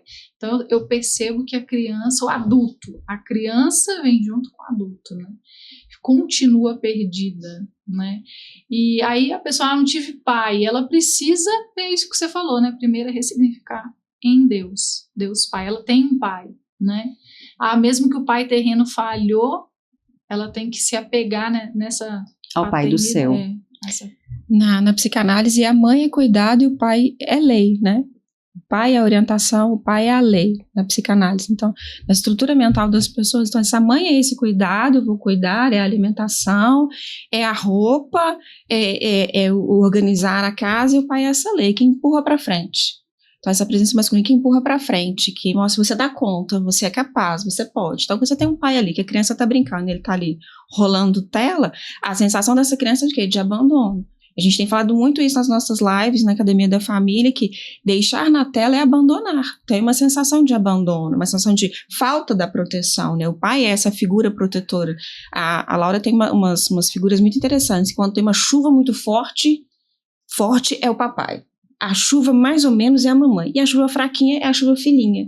Então tudo que é muito forte e grande é o papai. A figura do pai, forte, grande, protetor, que me dá coragem, que me impulsiona. O que é mamãe é mais assim, do cuidado, é mais ameno. E o frágil é o filho. É a imagem que ela tem de família. Então essa figura paterna é importante esse homem ter essa consciência de que eu sou a lei, a ordem. É aquele que vira e fala assim, por que você está desobedecendo sua mãe?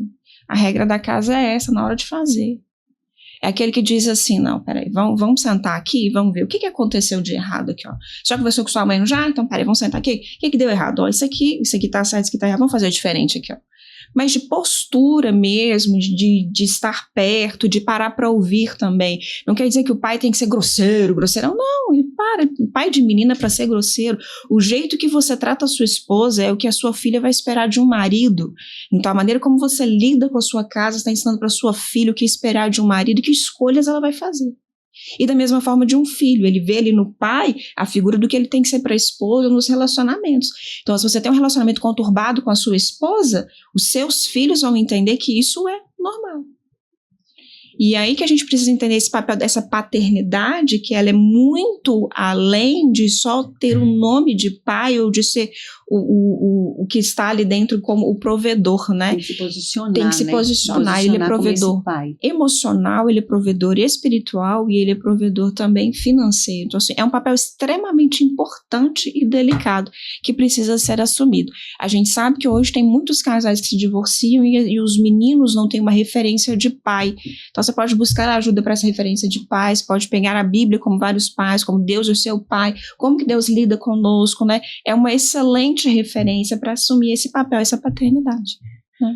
Gente, para encerrar, que nosso tempo esgotou, eu quero que vocês respondam 2 perguntas, cada uma responde uma, para a gente encerrar. Uma é, os pais têm consciência do quanto que as telas estão destruindo, o quanto que deixar o filho ali com babá para ter um... Eles têm essa noção do quanto que isso está destruindo, e assim, que vocês falassem bem rapidinho assim, os estragos, e a outra falasse assim, um pai que está, né, pai e mamãe que está assim, já perdeu a conexão com o filho, já o filho está rebelde, não sabe o que fazer, tem jeito. Queria que vocês respondessem assim rapidinho, vocês têm então um minutinho cada um para responder. Vamos para a conexão, né? Vamos para a conexão. Eu gosto muito desse assunto da conexão, porque é algo que realmente resgata o relacionamento, né, entre pais e filhos. E é uma queixa muito grande esse problema de relacionamento. Adolescentes que não se relacionam com os pais, pais brigados com filhas, filhos brigados entre si, mães brigados com filhos. Isso acontece muito no dia a dia. E cada um hoje, né, trancado num quarto, cada um ali vivendo o seu mundo, né, conectado ali no seu celular. Então, isso realmente gera uma conexão com seus aparelhos e uma desconexão na família, né? Mas sempre tem jeito. Sempre tem jeito. O que é necessário fazer? Mudar a comunicação, né? Então, essa comunicação que a gente fala aqui, que é tão importante, partindo dos pais, porque os adultos ali na casa são os pais. Por isso que o segredo está nos pais, por isso que a chave está nos pais, mas essa chave tem que ser virada, né? Dos pais entenderem que a partir deles, esse relacionamento pode melhorar. Então, os pais entendendo que parar um tempo para escutar, para olhar no olho, dar os abraços no seu filho, um abraço demorado, para que o filho sinta ali, né, esse calor do abraço, um elogio sincero, são tantas coisas, né? Às vezes a gente fixa muito nos defeitos, mas são tantas qualidades que o filho tem que precisa ser considerada. Então, um elogio sincero, um elogio verdadeiro, o filho vai se sentir o quê? Importante. Né, o filho vai se sentir pertencente. Então é sobre isso, entender a linguagem de amor que o filho tem, porque cada um tem uma linguagem de amor. É tempo de qualidade? Então vamos passar um tempo juntos, assistir um filme, né, ir na sorveteria, tomar um sorvete. Isso vai encher o tanque de amor do filho. Então já vai resgatando ali o relacionamento, já vai melhorando essa conexão. Então são vários instrumentos que nós temos aqui que os pais podem utilizar no seu dia a dia. Tem que falar com vocês para aprender ali como que restaura essa conexão, né? Isso, nós damos várias dicas, né, no nosso Instagram, na Academia da Família, nós temos aí todo esse preparo para que esse pai chegue ali no seu dia a dia e coloque tudo em prática, né? É um bilhetinho que pode ser colocado na lancheira, um bilhetinho que pode ser colocado na mochila, o filho chega na escola, abre a mochila e encontra lá um bilhetinho. O que ele vai sentir? Amor, conectado, né? Conectado com os pais. Então, a conexão é esse primeiro passo. Esse passo tão importante para os outros passos que vêm a seguir, né? Limite, disciplina, tantas outras coisas que a gente trabalha na educação de filhos. Mas a primeira coisa é a conexão. Nós precisamos conectar, porque as famílias estão desconectadas. É cada um no seu canto, cada um vivendo o seu mundo. Então, quando essa desconexão reina na casa, a gente não consegue nada. E para encerrar aí, as telas. As telas, né? As polêmicas telas. Como e aí? Vai falar isso comigo? O que fazer com as telas? Vivemos no mundo de telas, no mundo tecnológico, no mundo de telas. No mundo de telas. Todo mundo com acesso às telas. E aí, dou ou não dou telas para o meu filho? A questão não é nem se você dá ou se você não dar telas. A questão é o tempo, o que é visto, né? É que isso aí é o abandono que muitas vezes os pais fazem, deixar o filho como uma tela, como babá, assistindo indiscriminadamente vários vídeos ali, que você não sabe o que ele está vendo, que informação que está sendo passada para essa criança, que muitas vezes não tem ainda, né?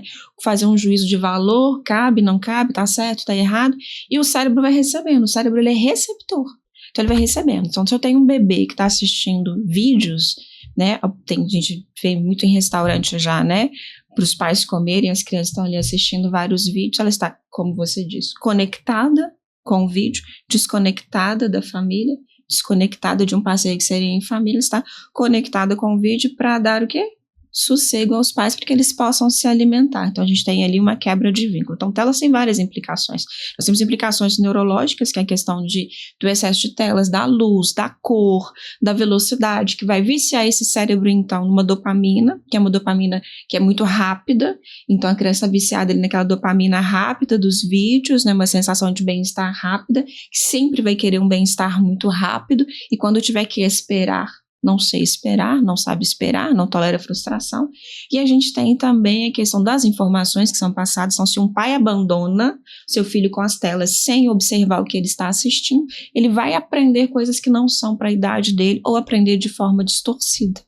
Então, telas têm muitas implicações. Te convido a estar conosco nas nossas lives na Academia da Família, entrar em contato conosco, porque se você vou tirar a tela, excelente, mas vai substituir pelo quê? Então a gente precisa também saber pelo que eu vou substituir a tela para o meu filho, que tipo de brincadeiras, em que momentos que eu vou substituir, vou reduzir o tempo de tela, né? Eu até já contei isso várias vezes, que eu precisei reduzir o tempo de tela da minha filha, que ela tinha 8 horas de tela por dia, né? Porque eu ficava, né, com outra pessoa para cuidar, porque eu saía para trabalhar, ela ficava com 8 horas por dia de tela, eu precisei reduzir. E foi difícil, porque ela estava acostumada com essa dopamina rápida.